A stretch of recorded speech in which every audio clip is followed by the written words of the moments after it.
They fired him at 11:47 p.m., not because he stole anything, not because he lied, but because a man in a janitor's uniform had no business sitting beside the CEO's daughter teaching her how to play piano. His badge was taken.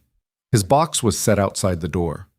And the 9-year-old blind girl who had, for the first time in her life, found something beautiful in her darkness, stood crying alone in the hallway, her hands still curved in the shape of keys she was no longer allowed to touch. This is a story about what snap judgment can destroy and what music can save. If you're watching this, hit like and drop your city in the comments below. I want to see how far this story travels. Stay until the end, because the last moment of this story will make you understand why sometimes the only person who truly sees you is the one the whole world looks right through. The lobby of Nexigen Technologies at midnight looked nothing like it did during business hours. During the day, it was all polished marble and controlled energy. Receptionists with headsets, couriers moving in tight, efficient lines, executives in tailored suits who never made eye contact with anyone whose badge didn't match their color code. At midnight, it was just a building, quiet, indifferent, the kind of quiet that has weight. Liam Carter pushed his mop cart through the main corridor of the 42nd floor, the wheels making a low rhythmic squeak that he'd stopped hearing somewhere around week 3 of this job. His earbuds were in, not playing anything, just blocking out the ambient hum of the HVAC system that buzzed at a frequency he didn't like. The silence he built for himself was imperfect, but it was his. He was 32 years old, 5'11", the kind of man you'd look at once and immediately forget, which was something he'd cultivated deliberately over the past few years.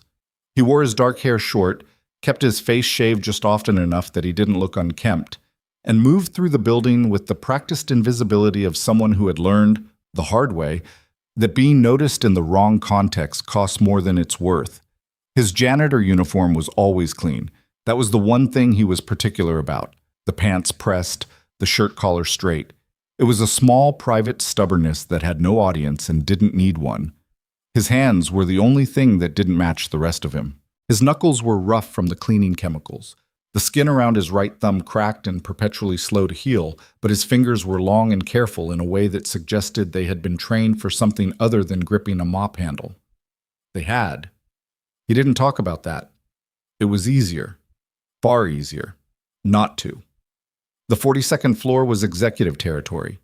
VP offices, 2 private boardrooms, a kitchen stocked like a boutique hotel, and at the far end of the east hallway, a door he had walked past exactly 117 times without ever opening. He had counted, not because he was obsessive, but because counting things was what his brain did when he was trying not to think about something else. The door had a small brass plate on it. Private music room. Restricted access. He had assumed it was decorative, the kind of gesture tech companies made to signal that they cared about wellness and culture, while keeping the door locked tight enough that nobody would actually use it. Tonight the door was open. Not wide, just barely cracked, the way something swings when someone forgets to pull it completely shut behind them. And from that narrow gap, barely audible over the distant hum of the building cooling itself down for the night, came sound. Piano. Liam stopped walking. His hands tightened on the mop handle.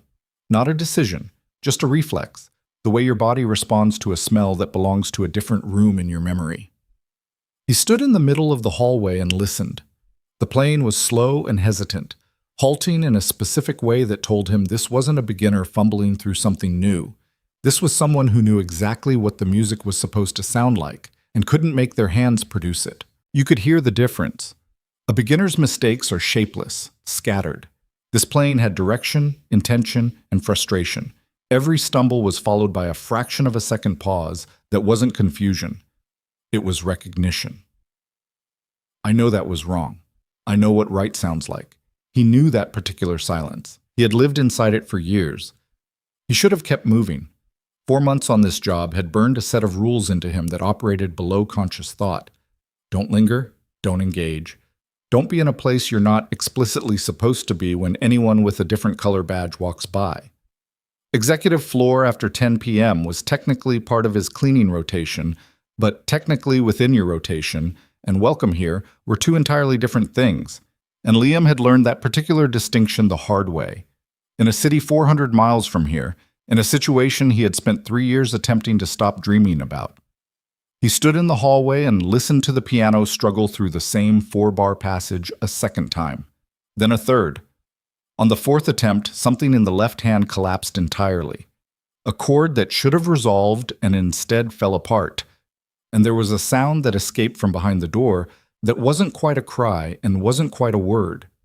It was the sound of someone very young, sitting completely alone, hitting the specific wall where effort and inability meet, and there's nothing left to do but feel it.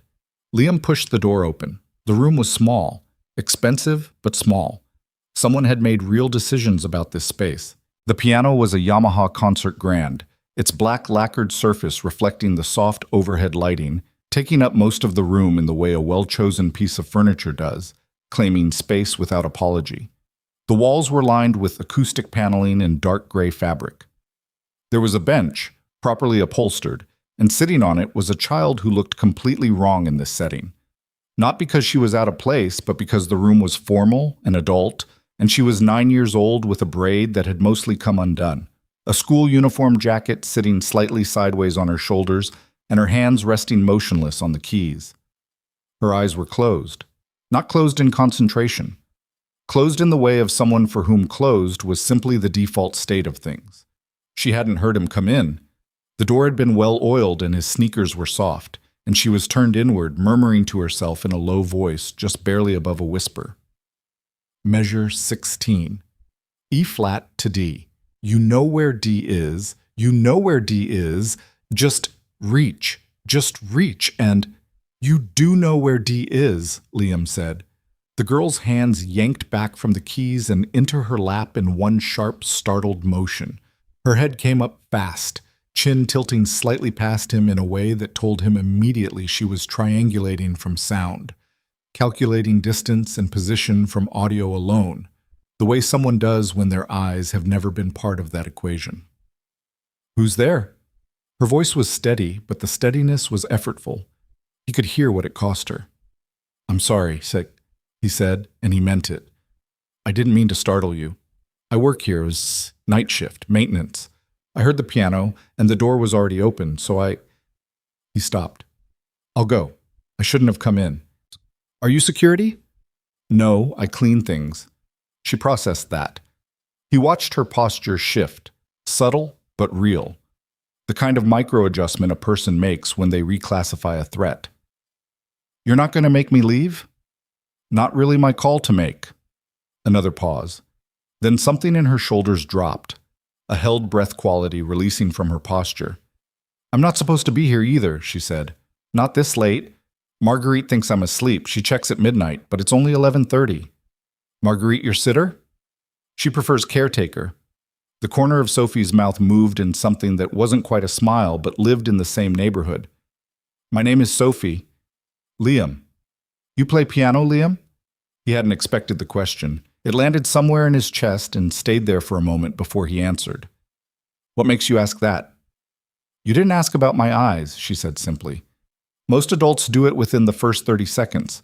Either you already knew, or you're very polite, or you were paying attention to something else entirely, and she tilted her head slightly. You said I know where D is before I told you what measure I was working on. You heard it in the playing. Liam was quiet for a moment. Then he walked across the room and sat down on the far end of the bench, leaving clear space between them. Schumann, he said. Kinderszenen. That passage. The problem is the left-hand voicing. It feels like a step, but it's actually a stretch, and if you approach it like a step, you'll keep landing short. Sophie's face turned toward him. Not quite at him, slightly past, but oriented in his direction, attentive in a way that was almost physical in its intensity. Can you show me? She said. He looked at the keys for a long moment. He hadn't touched a piano in 3 years. He hadn't planned to think about that tonight, but his hands were already moving. Not because he decided to let them, but because some things in the body don't wait for decisions. His fingers found the passage the way feet find a familiar floor in the dark. Muscle memory. The Schumann came out slowly, then at full tempo, then broken into pieces. Right hand, then left, then together. and he could feel the muscle memory in his hands like something that had been sleeping and was now, reluctantly, waking up. Sophie listened with her whole body. She didn't move. She didn't nod along or make any of the small performative sounds people make when they want you to know they're listening. She was completely still, head slightly tilted, the kind of total attention that most adults have trained themselves out of. When he stopped, she said, "Can I put my hands on top of yours?" "Yeah." "Okay." She reached toward him carefully, found the back of his right hand and laid her fingers over his, barely any weight to them at all. He played the passage again. Slowly. Her fingers followed his across the keys, reading the motion like raised text, the geography of the melody translating itself through her palms and fingertips. He could feel her processing it, the tiny adjustments in pressure as she traced specific intervals, the pause when his hand shifted position for the stretch he'd been describing. When he finished, she pulled her hands back and was quiet for long enough that he wondered if he'd lost her somewhere. "The D is further right than I was reaching," she said finally. "Yeah. I was thinking of it as a step. It's actually a stretch." "Exactly." She found the keys herself, placed her hands with a precision that made clear how many hours she had spent at this instrument, and played the passage. The tempo wobbled. The left hand was still imperfect, but the chord resolved. The harmony landed where Schumann had put it, where it had been waiting all along. Sophie let out a breath that came from somewhere deep. "I've been trying to get that for 6 days," she said quietly. Liam didn't answer right away. He understood that sentence in a way that didn't require response, the way you understand something you've carried yourself. "Play it again," he said instead. She played it again. Better. The wobble in the tempo was smaller, the stretch was more confident. She played it a third time, and he listened without saying anything, letting her find it in her own hands without guidance. And on the third pass, something clicked. Some internal calibration that only the player can feel. And the passage came out clean and whole and true. Sophie stopped playing. She sat very still with her hands in her lap. "That's the first time it's felt right," she said. Her voice was different, quieter, more careful, like she was handling something fragile. "I didn't think it was going to feel like anything. I thought it was just notes. My teacher said to count it differently, and my other teacher said to slow down, and Marguerite said maybe the piece is too hard, and—" She stopped. "But it felt like something just now." "It does that sometimes," Liam said. "Music does that. Most of the time you're just working, and then suddenly you're not just working anymore, and the difference is—" He paused. He hadn't talked about this in a long time. He hadn't let himself. "The difference is real. It's not in your head." Sophie turned toward him again. "How long have you played?" "Since I was 6. "Do you still play? I mean, not tonight, in general." He looked at the piano keys. They were ordinary and extraordinary simultaneously, the way all familiar things are when you've been away from them long enough. "Not really," he said. "Not for a while." "Why not?" The question was direct in the way children's questions are. No padding around it, no social awareness that some doors are closed for a reason. He didn't answer it. He looked at the clock on the wall instead. "It's 11:52, he said. "Marguerite checks at midnight." Sophie made a face, and a quick, unguarded grimace that was so purely childlike that it caught him off guard. She slid off the bench, moving with a practiced economy across the room, one hand trailing lightly along the edge of the piano and then finding the wall, navigating the space with the quiet confidence of someone who has long since made peace with finding their way differently than other people do. At the door, she stopped. "Liam," she said. "Yeah." "Will you be here tomorrow night?" He thought about every sensible thing. He thought about his rotation schedule, the executive floor, the brass plate on the door, the rules that existed for reasons and the rules that existed for reasons of a different kind. He thought about the chord that had finally resolved after 6 days of being broken. "I'll be here," he said. He stayed in the music room for 10 minutes after she left. He didn't play anything. He just sat on the bench and rested his hands on the keys without pressing them, feeling the cool smoothness of the ivory under his fingers, the slight give of the action when you touch without committing. The building hummed around him. Somewhere below, the city went on doing what cities do at midnight, being large and indifferent, and full of people alone in their own ways. He picked up his mop and his cart and finished his shift. But something about the way he moved through the remaining hours of the night was different, though he couldn't have said exactly how. He went home at 6 in the morning to a 2-bedroom apartment in a neighborhood that was affordable and not much else. The living room had a couch and a second-hand bookshelf and a small kitchen table with 3 chairs because he'd bought the set before he understood that they would only ever need 2. The 3rd chair was pushed against the wall and had a backpack on it most days. His daughter's backpack, pink with a keychain of a small yellow rabbit attached to the zipper.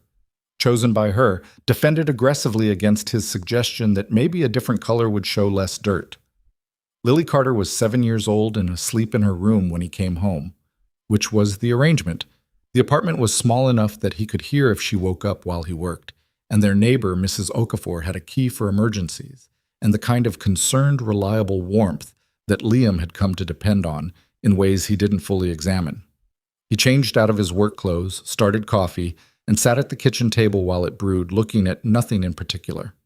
He thought about Sophie playing Schumann at 11:30 at night in a locked room on the 42nd floor of a building where her mother ran 12,000 employees.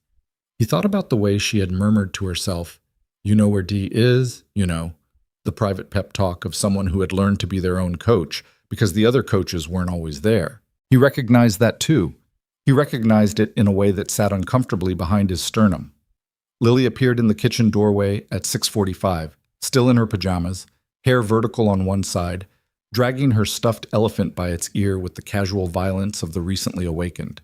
She looked at him with the specific evaluating squint she'd developed around age 5 and deployed whenever she was trying to determine if he was okay without having to ask directly. "You made coffee," she said. "I did." "You only make coffee when something happened." "Something's always happening, Lil. I was at work all night." She considered this. She climbed onto the chair across from him, not the chair against the wall, never that one, by some unspoken mutual agreement, and put her elephant on the table facing her like a tiny patient audience. "What happened at work?" she asked. "Nothing much." "Dad?" He looked at her. 7 years old, her mother's eyes, her grandmother's stubbornness, and an instinct for when he was being evasive that would have been professionally useful if applied anywhere other than at him. "I met a kid," he said. "She plays piano." "Is she good?" "She's going to be." Lily absorbed this. "Did you play?" she asked carefully. "A little." His daughter looked at him for a long moment. Then she reached across the table and patted his hand twice, very deliberately, very seriously. The way someone pats the hand of a person who needs reassurance but shouldn't be made to feel fragile about needing it. "Good," she said, and pulled her elephant closer to pour it a pretend cup of coffee from her cupped palm. He watched her do this and felt something move through him that he couldn't name precisely. Something that had to do with how much a person can lose and still have things that matter. He poured her a real glass of orange juice and started making eggs, and didn't say anything more about the piano. But he thought about it. That night, going in for his shift, he thought about it. Walking through the lobby, past the security desk where Gerald worked and always had a coffee he didn't offer to share, in the elevator that played soft instrumental music no one had chosen. He thought about the way Sophie had laid her hands over his and read the geography of the melody through touch alone. He thought about the chord resolving. He thought about the way she had said it felt like something with that careful, fragile quality, like she wasn't sure she was allowed to say it. He clocked in, collected his cart, started on the lower floors. The building had its own rhythm at night. The security guard rounds, the HVAC cycling, the occasional email that someone in a different time zone needed to send at 2 in the morning, and that caused an office light to glow unexpectedly at the end of a dark hall. He knew the rhythm now. He moved with it. He finished his rotation on the lower floors by 10:15. Technically, he had latitude in the order he cleaned the executive floor. Technically, he could go there whenever it fit within his shift. The music room door was cracked open. He stood in the hallway and listened and heard the Schumann, different tonight. She'd moved past the passage they'd worked on and was somewhere further into the piece, feeling her way through new territory. He pushed the door open. Sophie looked up from the keys. She didn't look up exactly. She oriented, her face angling toward the sound of the door, and the expression that crossed her face was brief and unguarded and real. "You came back," she said. "Told you I would." Adults say that a lot. She turned back to the piano. They don't always mean it. He sat down on the bench. He didn't say anything about the implications of that statement. He just looked at where her hands were positioned on the keys and said, "Show me what you're working on." She showed him. That night, they worked for an hour and 20 minutes. The night after that, an hour and 40. The pattern established itself the way habits do, not through decision, but through repetition, each instance making the next one feel less unusual, less deliberate. By the end of the second week, Liam had stopped thinking of it as something he was choosing to do and started thinking of it simply as something that happened, like his daughter's rabbit keychain and his cracked thumb and Gerald's hoarded coffee. He learned things about Sophie in pieces, the way you learn things about a person who is careful with information. She was 9, she told him, which he'd guessed correctly. She had been blind from birth, not partially, not as the result of an accident or illness, just simply blind, the way some people are left-handed or afraid of heights. It was the condition of her life, and she had arranged herself around it so completely that explaining it to sighted people was less a matter of describing a limitation and more a matter of correcting a misunderstanding. She was not navigating darkness, she told him crisply during their third lesson, when he used the word. She was navigating the world, the same as everyone else, with different tools. She had been taking piano lessons since she was 4. Standard lessons, a standard teacher, the standard approach. Sheet music adapted into Braille notation, proper technique emphasized, a repertoire appropriate to her age and level. Her teacher was qualified and kind and had taught her to play the piano in the same way that a driving instructor teaches someone to parallel park. Technically correct. Effectively useful. Missing something. What Sophie had, and what Liam recognized immediately because he'd had it himself at her age, and had spent years trying to cultivate it before understanding it was either there or it wasn't, was the capacity to feel music structurally. To hear a piece not as a sequence of notes, but as a thing with weight and shape and movement, the way a building has a shape when you're inside it. Most pianists develop this gradually, through years of study. Sophie seemed to have been born with the template and was simply waiting for someone to show her how to fill it in. Her formal teacher had been filling in sections. Good sections. Clean work. Liam started teaching her the architecture. He taught her the way his own teacher had taught him, not by explaining theory, but by demonstrating consequence. Listen to what happens when I do this. Feel the difference between these two voicings. What does the music want to do here? Where is it pulling? He taught her to find the emotional logic of a piece first, and let the technical execution follow from that logic, rather than the reverse. He had her play passages blindfolded, and then caught himself and said, "I'm sorry, that's a stupid exercise for you specifically." And she laughed for the first time in his presence, a real laugh, surprised out of her, and said, "I'm always blindfolded, Liam." He laughed too. It surprised him. They worked on the Schumann until it was fluid and then moved to Chopin, which gave her trouble in different ways. The rubato, the freedom of tempo that was built into the style and that sounded either beautiful or self-indulgent, depending entirely on whether the player understood what they were expressing. Sophie had the instinct, but not yet the control. He had her sing the melody while playing the left hand alone. He had her conduct herself, literally wave her right hand in the air to feel the push and pull of the tempo while her left hand held the rhythm steady. These were teaching methods he half remembered from his own childhood and half invented in the moment, stitched together from what he could see she needed. She was a remarkable student, not because she was talented, though she was genuinely, but because she had been waiting for this specific kind of teaching for years and recognized it when it arrived. She came to each lesson having worked on what they'd discussed.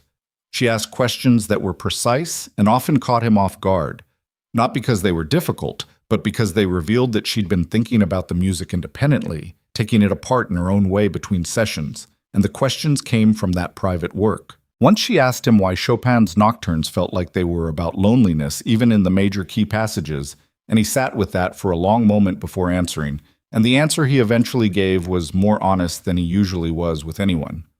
Because Chopin was a long way from home, he said. Poland. He left, and he never went back. And I think you can hear that he knew he wasn't going back. Even in the beautiful moments, especially in the beautiful moments, there's something underneath it that's about being somewhere that isn't where you belong. Sophie was quiet. Then, do you know what that feels like? Yeah, he said. I do. She didn't ask him to explain. She just nodded, turned back to the keys, and played the nocturne. And something in her playing that night was different. Not technically, but in the way that the technically intangible things are real and audible if you know how to listen for them. She had found something in the music that she hadn't been looking for, and it had found its way into her hands. After lessons, he stayed and finished his shift. Before lessons, on the nights when he arrived early enough, he sometimes sat alone in the music room for a few minutes before she arrived. He didn't always play. Sometimes he just sat on the bench and let his hands rest on the keys and thought about nothing specifically, which was the closest to rest he got in those months. But sometimes, more and more frequently as the weeks went on, he played. Not pieces he was teaching her. His own things, parts of a concerto he had written in pieces over the course of 3 years and never finished. Passages that he'd thought were gone, dissolved into the general accumulation of a life lived differently, and that turned out to have merely been waiting, filed somewhere he didn't have regular access to. The music was still there, all of it. This made him feel things he didn't have a clean word for. At home, Lily noticed. Not the music room, he hadn't told her about that. But she noticed that he was different, in the way children notice changes in the emotional weather of the adults they depend on. She started asking, at dinner, if he was happy, not in the anxious, worried way of a child who suspects something is wrong, but in the genuinely curious way of someone observing an unfamiliar condition and wanting to understand it. I think so, he told her. Yeah, I think so. Because of the piano girl? Partly. What's the other part? He looked at his daughter across their small kitchen table, at the rabbit keychain on her backpack hanging from the back of her chair, at the third chair against the wall that still had her backpack on it from this morning. Because I remembered something, he said. I forgot it for a while, and I remembered it. What did you forget? He thought about how to answer that in a way that was true and also appropriate for a 7-year-old at dinner time. That I know how to do something important, he said finally. Lily considered this with the full gravity she brought to information she determined was significant. Then she nodded once, satisfied, and returned to her mashed potatoes, and Liam watched her eat and thought about 32 years of a life and what it meant that the most alive he'd felt in 3 of them was on a corporate executive floor at midnight, teaching Chopin to a blind 9-year-old while the city slept around them. He thought about this a lot in those weeks. He didn't think, not once, about what would happen if someone opened the door and found them there. He should have. He knew the rules. He had learned them the hard way, in circumstances that had cost him more than this job was worth. But something about those evening hours in the music room, the specific quality of Sophie's attention, the way the Chopin was taking shape under her hands, the way his own hands were beginning to remember what they'd known, made the rest of the world feel less immediate than it actually was. That was the thing about music. It had always done that to him, made the other room seem further away than it was, until the night the other room came in. It was a Wednesday. Liam had arrived on the 42nd floor at 10:50, 15 minutes later than usual after a spill on the 39th floor that had taken longer than it should have. Sophie was already at the piano, working through a Debussy passage he'd introduced the week before, and the music was reaching him from the hallway before he even got to the door. Complex and liquid, not yet mastered but alive with effort and intent. And he was already thinking about what they'd work on tonight, already mentally approaching the session the way he approached all of them, from inside it. He pushed the door open. He saw Sophie at the piano. He saw the music on her face, the absorbed interior expression she got when she was deep in a passage, when the world outside the sound contracted to nearly nothing. He saw the man standing in the doorway of the private office at the far end of the room. The man was in his mid-50s, navy suit, expensive. The kind of posture that came from decades of being in rooms where his opinion mattered and knowing it. He was holding a tablet in one hand and a glass of something amber in the other, and he was looking at the scene in front of him with an expression that moved through surprise and into something harder in the space of about 2 seconds. His eyes went from Sophie at the piano to Liam in the doorway. They moved over Liam's uniform, the push broom in his hand, the cart in the hallway behind him. They stayed there for a moment, on the uniform specifically, on what the uniform meant, and then they moved back to Sophie, who had stopped playing when she heard the door and was now sitting very still with her hands in her lap. "Sophie," the man said. His voice was measured and quiet in the way that quiet can be more dangerous than loud. "Go back to your floor." "Mr. Hargrove, now please." Sophie slid off the bench. She moved toward the door, toward Liam, and when she was close enough, she reached out and found his arm with her hand and held it for a moment, 1 second, 2, before she let go and moved past him into the hallway. Her face was controlled in a way that was painful to see on a child. Richard Hargrove waited until her footsteps had faded down the hall. Then he set his glass down on the nearest surface, placed his tablet beside it, and looked at Liam with the kind of patience that doesn't actually contain any. "Explain to me," he said, "exactly what you were doing in here." Liam looked at him. He thought about explaining.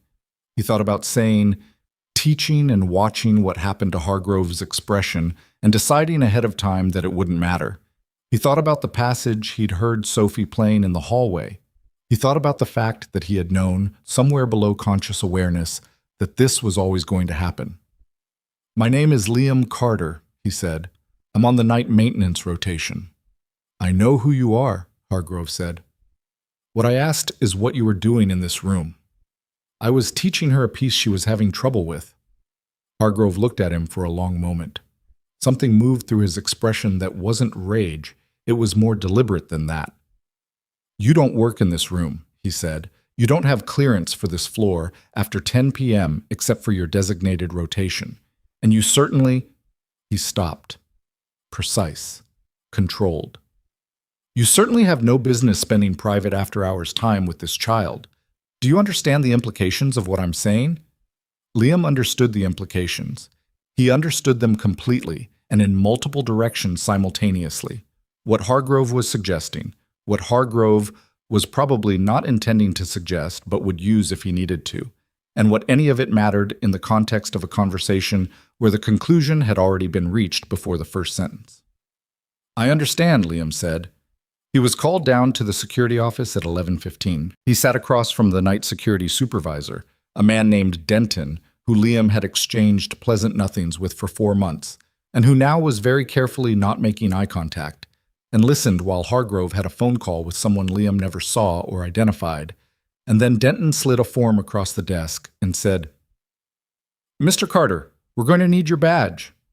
The box of his few personal items, a spare pair of sneakers, a paperback, a photograph of Lily he'd kept taped to the inside of his locker, was waiting for him by the security exit when they were done. It was 11:47.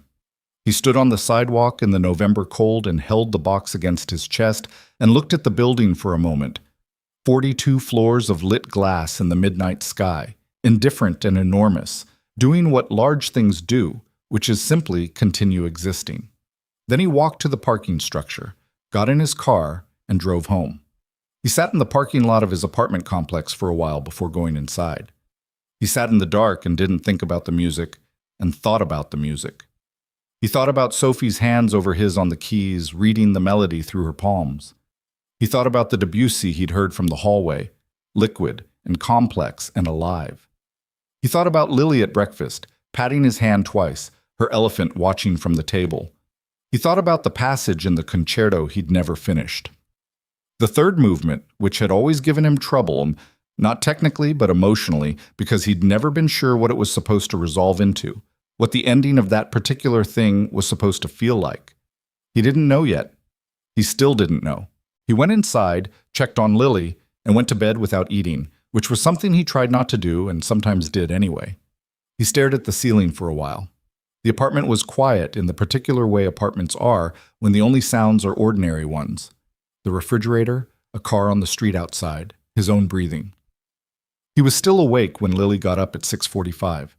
She found him at the kitchen table, though no coffee this time, just sitting there in yesterday's work clothes, and she looked at him for a moment with those evaluating eyes And then she came and sat in the chair across from him without saying anything and put her elephant on the table between them, facing him, which was unusual. Normally, the elephant faced her.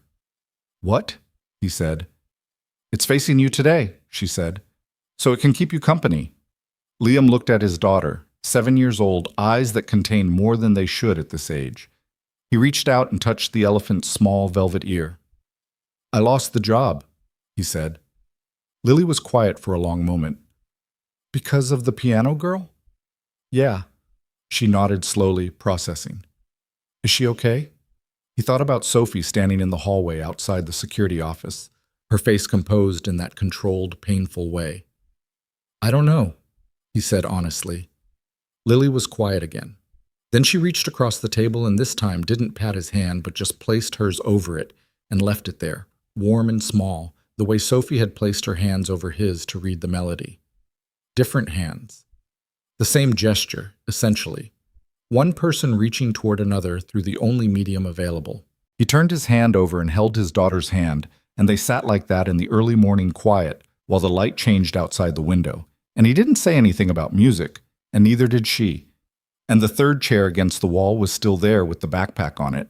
And somewhere in the upper floors of a building on the other side of the city, a 9-year-old girl sat in a room with a piano that she was no longer allowed to touch after midnight, waiting for something she didn't yet have words for. 3 days after Liam lost his job, Sophie stopped eating breakfast.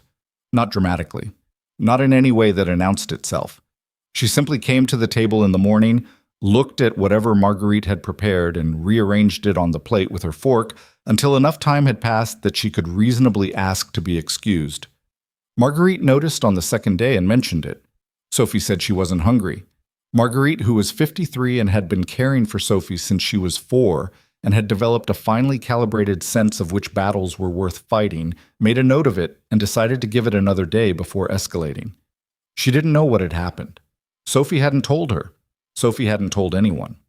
What Sophie had done on the night of the firing was stand in the hallway outside the security office for 11 minutes. She'd counted, not because she was tracking time, but because counting was what her brain defaulted to when it was trying to hold itself together. She heard voices through the door, Hargrove's flat, measured tone, and someone else's quieter responses, and she understood what was happening in the way that children understand things they haven't been explicitly told. She understood it completely, and found that understanding to be intolerable, and stood in the hallway anyway because there was nowhere else to go. She'd felt Liam's arm when she passed him in the doorway. She'd held it for a moment, just a moment, long enough to communicate something she didn't have language for, and then let go because holding on wasn't going to change anything, and she knew that. Even at 9 years old, she knew that. And the knowing was its own kind of painful. Marguerite had found her back in her room at midnight, sitting on the edge of her bed in her school clothes with her hands in her lap, not crying, not doing anything. She'd asked if Sophie was all right. Sophie had said yes. Marguerite had changed her into pajamas and tucked her in and turned off the light, and Sophie had lain in the dark, which for her was not different from anything else, and listened to the building breathe around her. Her mother's office was 6 floors below. Victoria Hayes worked until 10 most nights, sometimes later. Sophie knew the sound of the elevator stopping at this floor well enough to identify it by ear. 42nd floor had a slightly different hydraulic sound than the others, a small hesitation before the doors opened. She'd heard it stop and open at 11:20, which meant her mother had left late again. She'd heard her mother's heels in the corridor outside, pausing for a moment outside Sophie's door, and then continuing past. She hadn't knocked. She never knocked when she thought Sophie was asleep. Sophie had listened to her mother's footsteps fade and had thought about what Liam had said about Chopin, about being a long way from home and knowing you're not going back. She'd thought about that for a long time in the dark, turning it over, and she hadn't been able to find an angle from which it didn't apply to more than just Chopin. By the third day, she was still rearranging her breakfast, and Marguerite had begun looking at her with that specific expression that meant a conversation was coming whether Sophie wanted one or not. Sophie decided she would rather initiate it than receive it. "He didn't do anything wrong," she said at lunch, not looking up from her plate. Marguerite was quiet for a moment. "Who didn't, sweetheart?" "Liam. The man they fired. He was teaching me piano. That's all he was doing. He heard me struggling and he helped me, and then Mr. Hargrove found us and decided that because Liam cleans floors he must be, She stopped. She pressed her lips together. He didn't do anything wrong, she said again. Marguerite sat down across from her. Does your mother know about this? No. Sophie. She's busy. The two words came out flat and factual, which was worse than if they'd come out with anger. Just flat and factual, a 9-year-old's accurate summary of a condition she had stopped expecting to change. She's always busy. She doesn't know about the piano room. She doesn't know about the lessons. She doesn't know... Sophie picked up her fork and put it down again. She doesn't know a lot of things. Marguerite was quiet for a long time. She had worked for this family for 5 years. She had watched Victoria Hayes build a company with the specific focused intensity of someone who had decided that success was armor and was wearing it as tight as it would go. She had watched Sophie grow up in the peripheral vision of that ambition, cared for, provided for, enrolled in good schools, given every resource, genuinely loved. She was certain of that last one. Victoria loved her daughter. She just loved her from a distance that kept widening, and from where Marguerite sat, it looked like neither of them quite knew how to close it. I'll tell your mother, Marguerite said. She should know. She won't do anything. You don't know that. Sophie looked in Marguerite's direction with an expression that was too old for her face. I've been taking piano lessons in a room on the 42nd floor for almost 2 months, she said, every night, and she didn't know. She paused. That's the whole thing, right there. Marguerite didn't have an answer for that. She made Sophie eat 3 more bites of her sandwich before letting her be excused, and then she sat at the lunch table alone after Sophie left the room and thought about what it was like to be very good at your job and have the job be the entire problem. Victoria Hayes had not built Nexogen from anything romantic. She hadn't started in a garage or dropped out of college or had a world-changing epiphany in the shower. She had worked steadily, intelligently, without drama for 9 years, building a data infrastructure company that solved a problem most people didn't know existed until it was solved for them. And by the time the rest of the industry caught up to what she'd been doing, she was already 3 problems ahead. She was 30 years old and ran 12,000 employees and had been on the covers of 4 different business publications in the past 18 months, and she was, underneath all of that, deeply tired in a way she didn't allow herself to examine closely. Sophie's father had left when Sophie was 3. Not dramatically. There was no fight, no betrayal, no clean villain in that story. He had simply discovered, over the course of 2 years, that he was not equipped for the life Victoria was building, and had been honest enough to say so before it turned into something uglier than an ending. He lived in Portland now. He called Sophie on her birthday and at Christmas and occasionally at other times, and Sophie liked him in the careful, polite way of someone managing a relationship that they understand to be important but don't quite know what to do with. Victoria did not discuss him. She did not allow herself to feel things about him that she couldn't use productively, which was a strategy she applied to several categories of emotional experience and which worked well right up until it didn't. She was in a meeting with 3 of her senior VPs when her assistant knocked and indicated there was something she needed to step out for. She excused herself, took the call in the corridor. It was Marguerite, and listened for 4 minutes without saying anything except "go on," once, when there was a pause that suggested Marguerite was waiting for permission to continue. When Marguerite finished, Victoria was quiet for a long moment. She's been doing this for 2 months, Victoria said. As far as I can tell, yes. Every night? After 11? Before midnight? Another silence. And this man, Liam Carter, he initiated it. He sought her out? From what Sophie says, he heard her playing and came in to help. She says he taught her things her regular teacher hadn't. Marguerite paused carefully. She says he's the reason she can play the Chopin piece now, the one she's been working on. Victoria's assistant was looking at her from a discreet distance, holding a coffee she hadn't ordered but apparently needed, which was a level of perceptiveness that Victoria genuinely valued. She took the coffee. Richard Hargrove made the call to terminate him, she said. Yes. Without consulting me. I believe so. Did he consult security? Was there any indication that anything... Sophie is very clear that nothing inappropriate happened. She was very clear about that. Marguerite's voice was careful. She said he taught her music, and that he was kind to her. Those were her words. Kind. Victoria stood in the corridor with her coffee and looked at a point on the wall in front of her that had nothing on it. Kind. Her 9-year-old blind daughter had found an after-hours piano teacher in the night maintenance staff because she was lonely and struggling, and nobody had been paying close enough attention to notice either of those things. "I'll come home early," Victoria said. "She's at school." "Tonight then. I'll be home by 7. She went back into the meeting. She sat at the head of the table and listened to her VPs discuss Q4 projections and felt, underneath the numbers, a specific unpleasant feeling that she identified, not immediately, but after a minute or two, as shame. Not guilt. Shame. They were different. Guilt was, I did something wrong.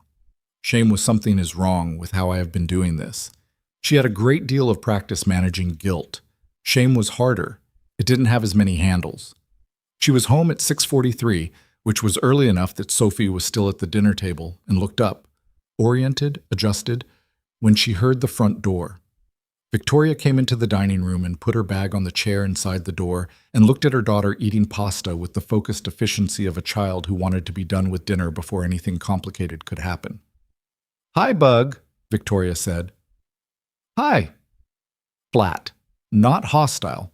Sophie was rarely openly hostile. She did something more difficult, which was give you a polite surface over a deeper withdrawal. "You're home early."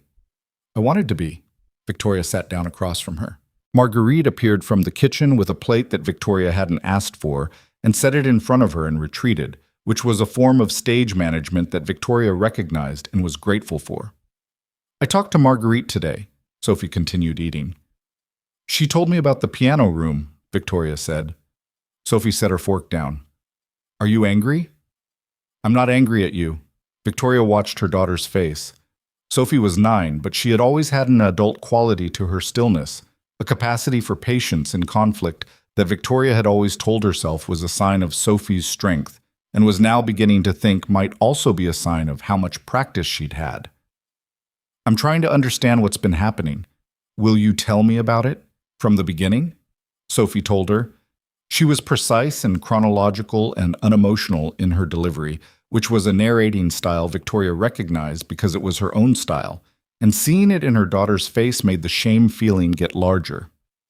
Sophie described the first night, the Schumann passage, the hands-over-hands thing, the chord resolving. She described how it became regular. She described what Liam had taught her about feeling music structurally rather than technically, about emotional logic as the foundation of execution. She described the Chopin piece and what he'd said about Chopin in Poland and being somewhere that wasn't where you belong. She described the night Hargrove found them, concisely, without editorializing, and then she stopped talking. Victoria sat with all of it for a moment. "Why didn't you tell me?" Sophie looked in her direction. "When would I have told you?"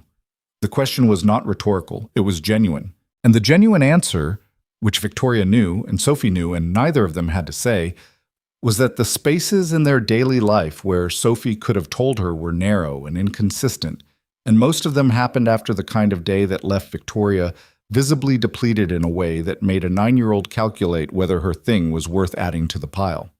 "You could always tell me things," Victoria said, and heard how inadequate it was even as she said it. "I know I could," Sophie said. She picked up her fork again. "That's not really what I meant." Victoria didn't push it. She ate her dinner and they talked about other things. Sophie's school, a project Sophie was doing on echolocation in bats, which she'd chosen for reasons she didn't explain.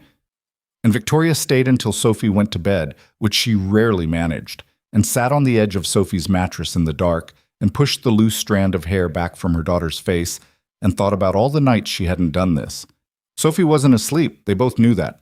But Sophie let her do it anyway, which felt like a form of grace being extended under condition, and Victoria received it as such. In the morning, she pulled Liam Carter's personnel file. It was thin, the way night maintenance files tended to be. Basic employment information. The termination report filed by Richard Hargrove, which was 3 paragraphs of bureaucratic language that boiled down to unauthorized access and inappropriate conduct, and a previous employment section that she almost scrolled past before something in it made her stop. Before Nexogen, various day labor and maintenance positions over the past 3 years. Before that, a blank space, And then, in a different section, an entry that had been included as part of the background check and that the HR system had not known what to do with. She looked at it for a long moment. Then she closed the file and asked her assistant to find her a current contact address for Liam Carter. She sat on it for 2 more days. She told herself she was busy, which was true. She was always busy. Q4 close was approaching, and there were 3 board members making noise about the projected infrastructure spend and a partnership negotiation that was taking longer than it should. She told herself she wanted to be careful, approach it correctly, not make assumptions. These were also true. But underneath them was something less organized, a reluctance she couldn't entirely account for, the way you sometimes hesitate before opening a door, not because you don't want what's on the other side, but because you suspect it's going to change something about the way you've been seeing things. On the 3rd day, she asked her assistant to clear her lunch hour. She found Liam Carter in a school gymnasium. She'd gotten the address from the contact information in his file. He'd listed a community center in the Riverside district as his emergency contact location, which she'd found unusual until her assistant had looked into it and reported, neutrally, that Liam Carter was listed as a volunteer music instructor at the Riverside Community Center on Tuesday and Thursday afternoons. It wasn't the primary address. It wasn't where he lived. But it was where he was on a Thursday at noon, which was when Victoria Hayes arrived, unannounced, in a cashmere coat that cost more than most people's monthly rent, and stood in the doorway of a gymnasium that smelled of old wood and rubber, and listened to a man she had never met teach a group of 6 children, ranging from maybe 7 to 12 years old, various visible disabilities among them, how to count a rhythm by clapping. He hadn't seen her. He was facing the children, crouching down to their level, demonstrating the pattern on his own knees. He had a low voice, patient in a way that didn't sound performed. He counted with them, clapped with them, stopped one child gently when she was rushing ahead, and showed her how to find the beat in her own body first before externalizing it. Victoria stood in the doorway and watched for 4 minutes before he noticed her. He stood up when he did. He looked at her coat, at the careful blankness of her expression, at the fact that she was here, and something moved through his face that was complicated and gone quickly. He said something to the children, gestured to an older teenager sitting against the wall who appeared to be an assistant, and crossed the gymnasium toward the doorway. Up close, he was not what she'd expected. She hadn't had a clear expectation, but whatever residual image the word janitor had placed in her mind, this was not it. He was tall, well-made, with the kind of exhausted steadiness that came from holding things together for a long time on limited resources. His hands, she noticed, were rough-knuckled but long-fingered. Careful-looking hands. "Ms. Hayes," he said. Not a question. He'd known who she was the moment he saw her. "Mr. Carter." She extended her hand and he shook it briefly, without warmth or hostility, just basic courtesy. "I'd like to talk to you if you have a few minutes." He glanced back at the children. "I have about 20 before they need me back." "That's enough." They went into the corridor outside the gymnasium. It was institutional, fluorescent, with a bulletin board covered in flyers for upcoming events. Not a setting Victoria Hayes normally occupied. She stood in it without adjusting her posture, which Liam noted without commenting on. "I read your file," she said. "I wanted to apologize. What Hargrove did was his own decision, and it wasn't appropriate, and I should have been informed before any action was taken." Liam looked at her. "Okay," he said. "Is that all you have to say about it?" "What would you like me to say?" She held his gaze for a moment. He was not deferential in the way she was accustomed to from people who reported to her, but he wasn't aggressive either. He was simply level, looking at her like a person looking at another person without any particular agenda. She found it slightly disorienting. "Your file listed previous employment as a concert pianist," she said, "with the Harmon Philharmonic. Principal piano, 2 seasons. Something shifted in his face. Small. Fast. Gone. "That's accurate." "And before that, a performance degree from the Eastman School of Music. Graduated with distinction." "Also accurate." "And then," she paused, "and then 3 years of labor work and maintenance, and now this."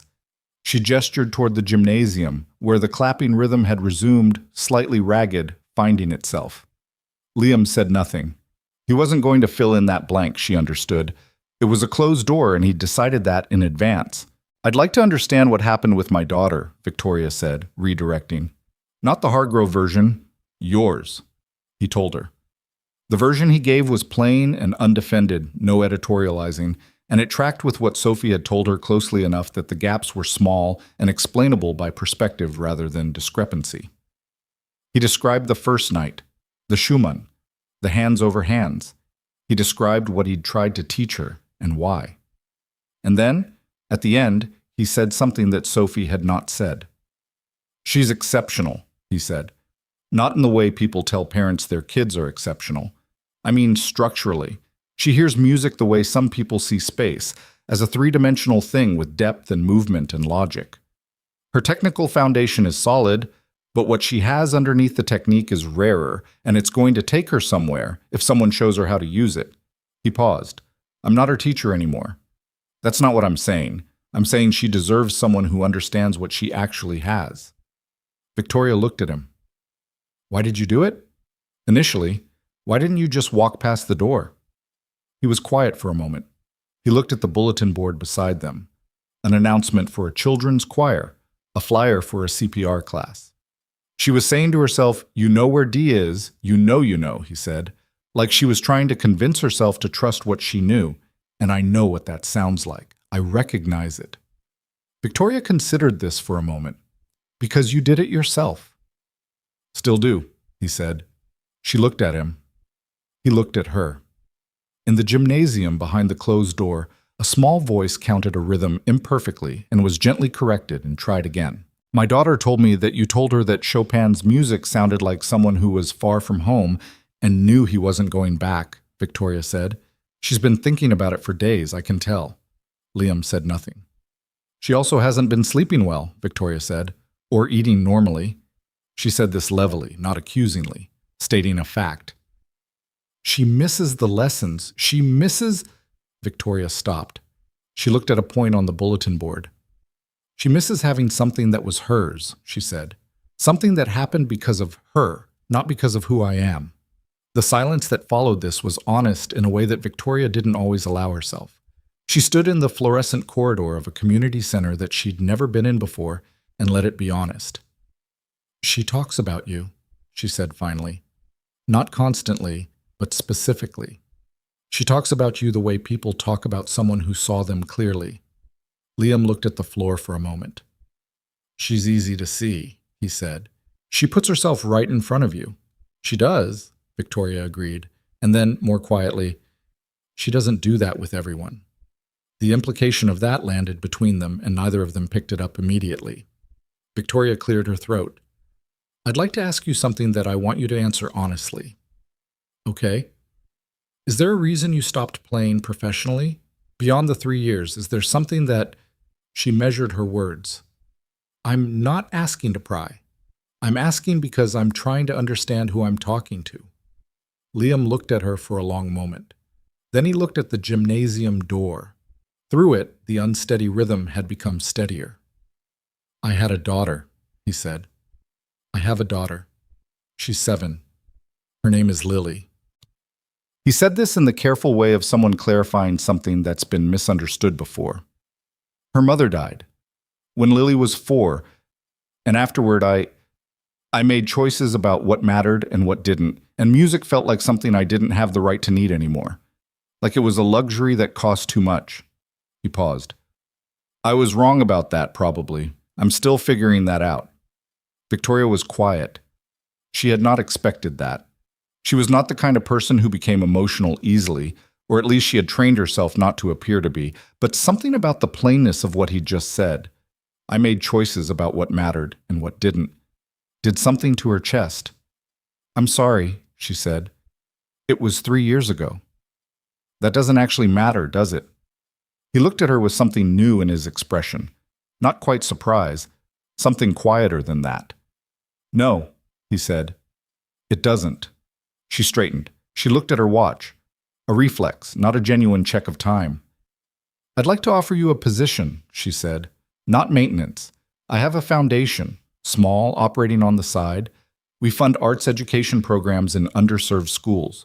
We've been looking for a director for about 8 months, which is too long. Someone who understands music from the inside, not from a grant-writing perspective." She paused. "I should tell you that you're not who I was looking for when I walked in here this morning. I was looking for someone with a nonprofit management background and institutional experience. You have neither of those things." "No," he said. "But you have something else," she said, "and I think it's more important." Liam looked at her. Something in him was cautious. She could see it. He was not a person who trusted easily, and she respected that because she wasn't either. He was running the offer through whatever system he had for assessing things, which didn't look like her system but appeared to be functional. "Why are you telling me I'm not what you were looking for?" he said. "Most people doing this pitch wouldn't say that." "Because it's true," she said, "and I'd rather you come in knowing what you're getting into than feel like I sold you something." He was quiet for a long moment. Behind the door, the children had begun singing something, small voices finding a unison that kept almost collapsing and then steadying again, imperfect and determined. "I have to think about it," he said. "Of course. And I have a daughter, 7 years old. Whatever the hours are, they need to work around her." "We'll make them work." "Don't say that if you don't mean it." "I don't say things I don't mean," Victoria said. "It wastes time." Something crossed his face that might have been the beginning of a decision. He looked at the gymnasium door again. "Can I ask you something?" "Yes." "Sophie," he said. "Is she okay?" Victoria looked at him. The question was simple and direct, and it was the first thing he'd asked her that wasn't about terms or logistics. She thought about Sophie rearranging her breakfast, Sophie saying she's always busy in that flat, accurate, devastating way, Sophie letting her smooth her hair in the dark without saying anything. "She's getting there," Victoria said, which was honest. "Tell her—" He stopped. He looked at his hands for a moment. "Tell her the Debussy she was working on. The third phrase, where it goes into the triplets. She should try singing it first before she plays it. Just once. It'll unlock something." Victoria looked at him. "I'll tell her." She left the community center and sat in the back of her car in the parking lot for longer than she planned to. Her assistant was quiet in the front seat, which was the correct instinct. She looked at the building.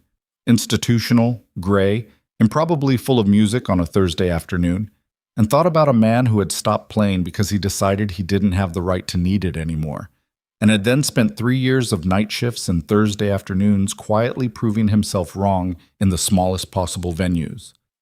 She thought about Sophie at the piano at 11:30, saying to herself, "You know where D is." She thought about the specific shape of that loneliness, the loneliness of a child who has figured out that she will mostly have to be her own teacher, and has decided to be a good one. She thought about herself at 30, running a company, holding everything together with both hands, sleeping 5 hours a night, and calling it sustainability. She thought about the way she'd walked past Sophie's door at 11:20 on the night Liam was fired. The pause, the continuing. She took out her phone and called Marguerite. "Tell Sophie to try singing the third phrase of the Debussy before she plays it," she said when Marguerite answered. "Just once through. Someone told me it'll unlock something." There was a pause. "Who told you that?" "Someone who knows what he's talking about," Victoria said. "Tell her." She put her phone away and told her driver to take her back to the office. There was a board call at 2-3 pending decisions she'd been circling for a week, a hiring announcement that needed to go out before Friday.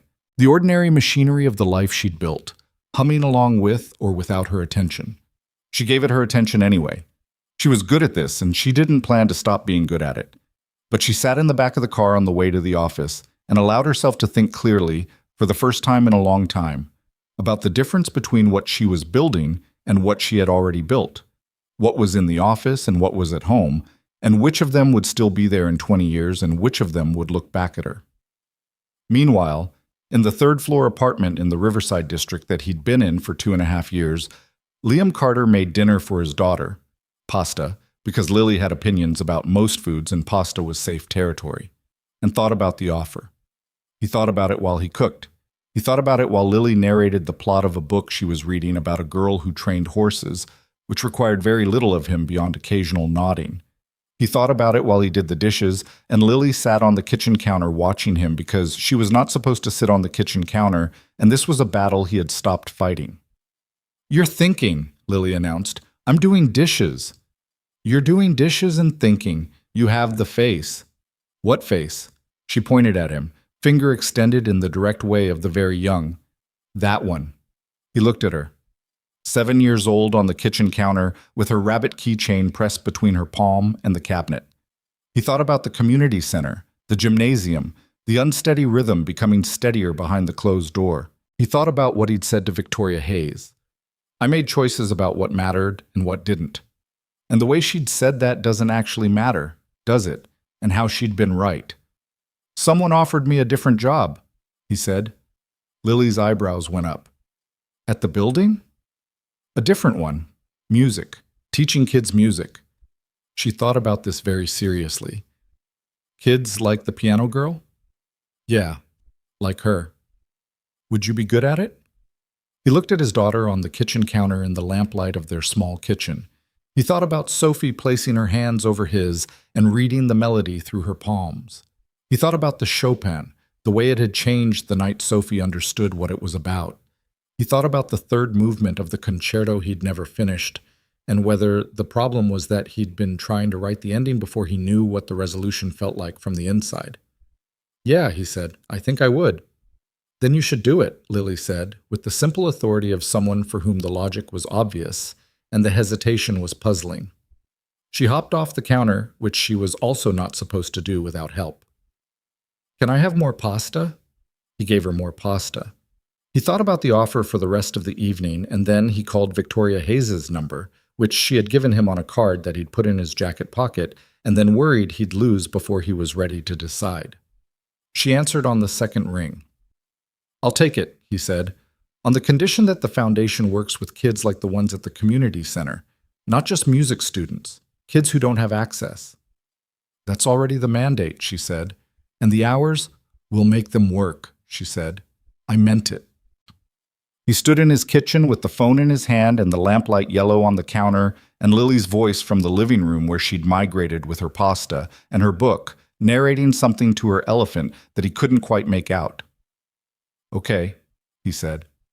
"Good," she said. A pause. Not an uncomfortable one. "Sophie sang the third phrase," Victoria said. "Marguerite texted me. She said Sophie played it straight through after that. Didn't stop once." Liam looked at the lamplight on the counter. He thought about Sophie Bennett at the piano, her hands finding the keys with the precision of a person who had made the entire world navigable by touch. The Debussy opening up in front of her the way music opens when you finally hear what it's trying to say. "Good," he said. He said goodnight and put the phone in his pocket and stood in the kitchen of his small apartment in the Riverside district with the dishes done and his daughter reading in the next room and something in his chest that had been compressed for 3 years beginning, very slowly and without drama, to take up its proper amount of space. He went to the living room and sat beside Lily on the couch. She scooted over to make room for him without looking up from her book. The automatic adjustment of a child who knows where her father is without needing to look. He put his arm around her. She leaned into his side. Her book had a horse on the cover with a very detailed mane, and she was at a part that appeared to be tense, based on the slight furrow of her brow. "Is the horse okay?" he asked. "Shh," she said. "Important part." He was quiet. He sat with his daughter on the couch in their small apartment, and the city went on outside the window, and the lamplight was the same yellow. It was every night, and nothing about the room was different from how it had been this morning, except that something in him had shifted back into alignment, the way a door will swing correctly again after someone has fixed the hinge you didn't even know was bent. He sat with his daughter and waited for the horse to be okay. The Hayes Foundation for Music Education had an office on the 9th floor of a building 6 blocks from Nexigen headquarters, a deliberate geographic separation that Victoria had chosen without explaining her reasoning to anyone, though Liam understood it on his first day when he looked out the window and couldn't see the tower where he used to push a mop cart. Some distances were architectural decisions. The office itself was small. 4 rooms, a main workspace with 3 desks, a conference room that doubled as a storage space for instrument catalogs and grant paperwork, a narrow kitchen that always had coffee going because whoever arrived first started a pot. As a matter of course, in Liam's office, which was the smallest of the four and had a window that faced the alley, but caught afternoon light in a way that made it the best room in the building between 2 and 4 p.m., he'd put a keyboard in the corner on his third day. Not a concert instrument, a mid-range digital with weighted keys, the kind that cost what he could justify on a foundation budget and sounded about 80% as good as it should. He used it to demonstrate things to the other staff members when words weren't working. He told himself that was the reason. It had been 6 weeks since Victoria Hayes had stood in a gymnasium corridor in a cashmere coat and offered him something he hadn't known he was waiting for. 6 weeks was not long enough to call anything settled. He knew that. The job was real and the paperwork was signed, and he had a desk and a keyboard and a coffee mug with the foundation logo on it that someone had ordered without asking his preference. But the work itself was still in the stage where every day produced 3 new problems he hadn't anticipated, which was either a sign that the project was alive or a sign that he'd agreed to something too large. He hadn't determined which yet. The foundation's existing programs were modest, a partnership with 2 public schools in the district that provided after-school music instruction, a small instrument lending library that had more violins than anything else for reasons that were historically unclear, and an annual grant to a youth choir that performed at civic events. These were functional. They were also the kind of programming that existed comfortably rather than expansively, and what Liam had been hired to do, though Victoria hadn't used those exact words, was to make them stop being comfortable. He was working on it. He'd spent the first 2 weeks reviewing everything: the existing curriculum, the instructor contracts, the student rosters, the way the lessons were structured, and why. He sat in on sessions at both schools, not as an evaluator, but as a presence in the back of the room with a notepad, watching how the children engaged and where they fell out of engagement, which was often the same moment in different rooms, the moment when the lesson became about correctness rather than about music. He wrote a 12-page report that he'd presented to Victoria in the conference room on a Tuesday morning. She'd read it while he talked, which was her style. She read faster than most people spoke and had learned to do both simultaneously without being rude about it. When he finished, she'd looked up from the last page and said, "You want to rebuild the entire curriculum?" "Yes." "That's going to create friction with the current instructors." "Some of them," he said. "The ones who are good will understand what I'm trying to do. The ones who have trouble with it will tell me things I need to know about where the resistance is." She'd looked at him for a moment. "How long?" 6 months for a working draft, a year before we'd see results in the students. "Okay," she said. "Okay. You know what you're doing. I'm not going to manage the process." She closed the report and straightened the pages against the table, a habitual neatening gesture. "That's why I hired you." He'd gone back to his office and sat at his desk and thought about that for a while. Someone trusting him entirely with something that mattered was a specific experience he'd forgotten the shape of. Now 6 weeks in, the curriculum rebuild was underway and producing exactly the friction he'd predicted.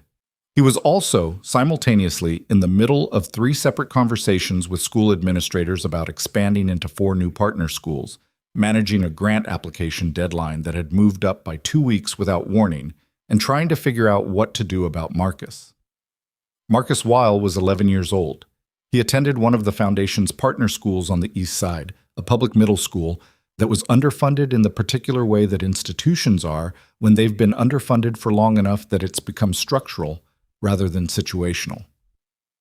He had been enrolled in the Foundation's after-school music program for 8 months, assigned to keyboard instruction because the program had more keyboards than anything else, and he was, in the assessment of his instructor, a 26-year-old named Dana who was good at her job and knew what she was seeing, the most naturally gifted student she had ever taught. The problem was Marcus was about to lose his spot in the program.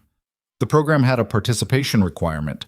Students needed to maintain a certain attendance threshold to stay enrolled, which was a reasonable policy designed to ensure the slots went to students who were using them. Marcus had missed 11 sessions in the past 3 months. Dana had flagged it, which was the right thing to do, and the flag had come to Liam's desk with a note that said, "Per policy. Student should be notified of termination," and a question mark at the end that Dana had added because she was asking him to look at it rather than just process it. He'd looked at it. He'd talked to Dana. He'd talked to the school counselor, a tired woman named Mrs. Gaines, who had 400 students and the supply closet they'd converted into her office, and who had told him, without drama, that Marcus missed sessions because his mother worked 2 jobs, and the afternoon pickup schedule was inconsistent, and Marcus was responsible for his younger sister from 3:15 onward on the days their mother couldn't arrange coverage. Liam sat with that for a day. Then he restructured Marcus's participation agreement to allow for makeup sessions on Saturday mornings, when the foundation space was otherwise unused, and called Marcus's mother himself to explain the arrangement. The call had been brief. Marcus's mother, her name was Dana, not to be confused with Dana, a confusion that had already happened twice, had been quiet for a long moment after he explained. Then she said, "Nobody's ever done that before." "It's not a big adjustment," he said. "For you, maybe," she said. "Not for us." He hadn't known what to say to that, so he said he'd see Marcus on Saturday, and he had, and Marcus had shown up 20 minutes early and played for 2.5 hours with the focused intensity of someone who had been given something they'd been afraid was going to be taken away and was not going to waste a minute of it. That had been 2 weeks ago. Marcus came every Saturday now. He was working through a jazz theory program that Liam had put together informally. Nothing official, just a set of recordings and concepts and exercises that he gave to Marcus week by week, watching what stuck and what didn't.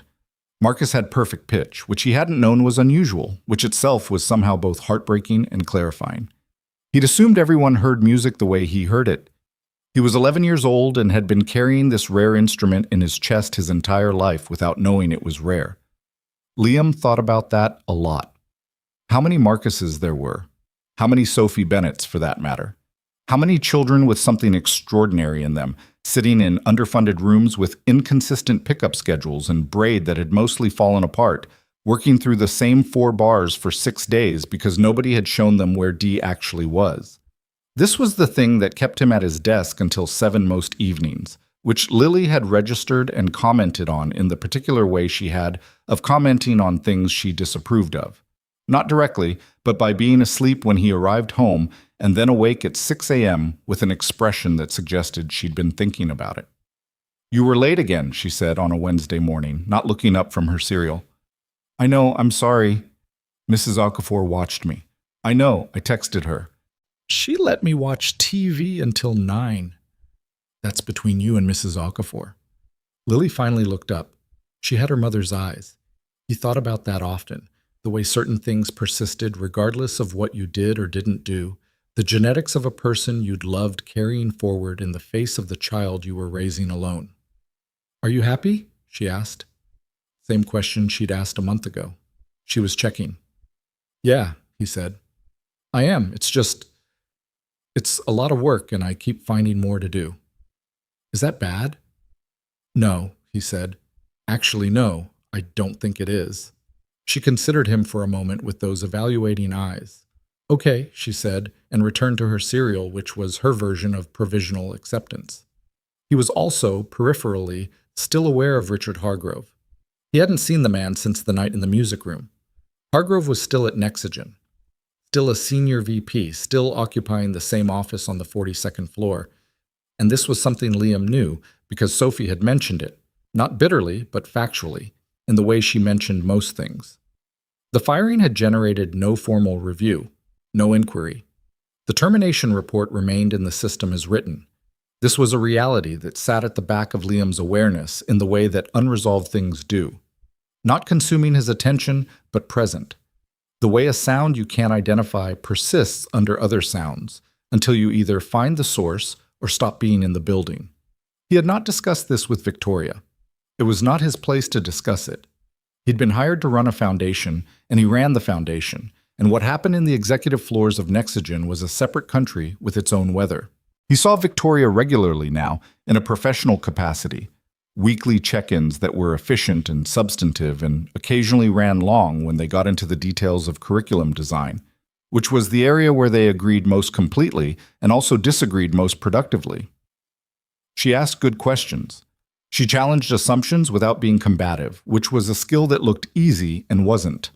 She had a way of identifying the weakest point in an argument by going quiet for a moment and then asking one question, and the question was always the exact right one. He respected her. More than he'd expected to, which he was self-aware enough to recognize as having been conditioned by his initial image of the situation, the CEO, the executive floor, the firing, and corrected by actual contact. What he hadn't done, in 6 weeks, was see Sophie. This was by unspoken design. Victoria had not suggested a meeting, and he had not requested one, and the logic of this was clear to both of them, without being stated. The situation was new, the professional relationship was still finding its shape, and inserting Sophie into the middle of it before anything had settled was the kind of thing that could complicate everything. He understood this. It was the right call. He thought about Sophie anyway. He thought about her the way you think about a piece of music you've been working on and set aside. Not constantly, but when something related surfaces. He wondered if she'd kept working on the Debussy. He wondered if she'd found a new teacher yet, and if the teacher understood what they had in front of them. He hoped so. He thought it was likely that they didn't, and this was a thought he set down each time he picked it up because it wasn't his territory anymore. On a Thursday afternoon in the 3rd week of January, 6.5 weeks into the job, he was at his desk trying to finalize the language on the new partner school agreement when his phone rang. He looked at the screen. Victoria Hayes.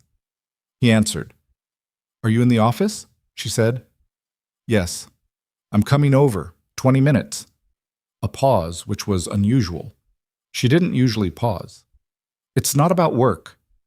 She arrived in 18 minutes, which was the rate at which Victoria moved when she was determined, and she was in his office before he'd fully processed the call. She was wearing the same kind of coat she'd had at the community center. Different color, same quality, same deliberate armor of it. And she sat in the chair across from his desk and crossed her arms and looked at him with an expression that was difficult to read. "Sophie has been asking about you," she said. "Okay. Every few days, not constantly, but she asks if I've talked to you, if you're doing well, whether—" She stopped. She uncrossed and recrossed her arms. "She's gotten very good at the Debussy," she said. "She played it for me 2 weeks ago. I sat in the living room and she played it and I—" Another stop.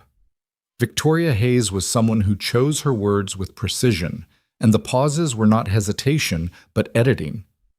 "It was the first time I'd really heard her play," she said. "Not heard her practicing in another room, really listened, sat down and gave her my full attention." Liam waited. "It was extraordinary," Victoria said. "And I sat there and I thought about how many times I'd walked past that room and heard music and kept walking and just—" Her jaw tightened briefly. "She's been doing this for years, working on something extraordinary in a room by herself while I kept walking past." He didn't say anything. There wasn't a response that improved on the silence. "I'm not asking for absolution," she said, which told him she'd clocked his silence correctly. "I'm telling you because it's relevant to what I want to discuss." She straightened. Back to the mode he knew. Efficient, forward-moving. Her piano teacher, the formal one. He retired in December. We've been interviewing replacements, and she hates all of them. "How many?" 3. The first one, she said, was teaching her to play notes, not music. The second one, she said, corrected her fingering 12 times in 40 minutes and never mentioned the piece itself. The third one, Victoria's expression did something dry. The third one apparently told her that blind pianists had a particular challenge with expressive playing due to limited visual cues from other performers. And Sophie told him that she'd never needed visual cues to know what she was doing and asked him to leave. Despite himself, Liam almost smiled. "That sounds like her." "She's 9, Victoria said. She sent a teacher away." "She's right, though. Blind musicians aren't lacking anything. They're processing differently." "I know she's right. That's not the point." Victoria looked at him directly. "She's asked if you could teach her again, not in the same situation, not secretly, not after hours. Formally. She wants formal lessons with you." The room was quiet for a moment. Outside, someone in the office down the hall was on a call that was clearly going sideways, the tone of their voice shifting into the careful neutral of damage control. Liam looked at his keyboard in the corner. The afternoon light was on it. "I'm not a private piano instructor," he said. "I know what you are. I'm asking if you'd consider it. A few hours a week, separate from the foundation work, structured properly, compensated properly." She paused. She's 9 years old and she fired her last teacher because he didn't understand what he had. I'd like her to have someone who does. He looked at the keyboard. He thought about the Debussy opening up after Sophie sang the third phrase through once. He thought about what he'd told Dana about the moment children fell out of engagement. The same moment in different rooms, always when the lesson became about correctness rather than about music. Would she know ahead of time? He said. If I agree, I don't want her to be surprised. I don't want it to feel like I just turned up and things went back to how they were. I'll tell her tonight and let her decide. If she says no, that's the answer. Of course. And if she says yes, he paused. No after hours anything, proper schedule, proper space. The foundation has a room with a piano, Victoria said. You put one in last month. I know. I'm saying it should be set up right. It will be. He looked at her. She looked back at him. There was something in her face that wasn't quite the professional expression she wore in their work meetings. Something more personal and more careful, like she was asking him for something she wasn't accustomed to asking anyone for. Which, he understood, she was. Okay, he said. She left 20 minutes later. He sat at his desk for a while and didn't work on the partner school agreement. He looked at the keyboard. He thought about the Kinderszenen passage, E flat to D, not a step but a stretch, and how it felt when the chord resolved after 6 days of not resolving. His phone buzzed at 7:45 that evening. A text from Victoria. 2 words. She said yes. He put his phone down and looked at Lily across the kitchen table, who was eating her dinner and reading simultaneously, which he'd given up prohibiting. He thought about telling her. He thought about waiting until it was more established and then telling her. He thought about how much energy it cost to protect 7-year-olds from things that would probably make them happy. I'm going to start teaching piano again, he said. To a student. A specific student, a kid I was teaching before. Lily looked up from her book. The piano girl?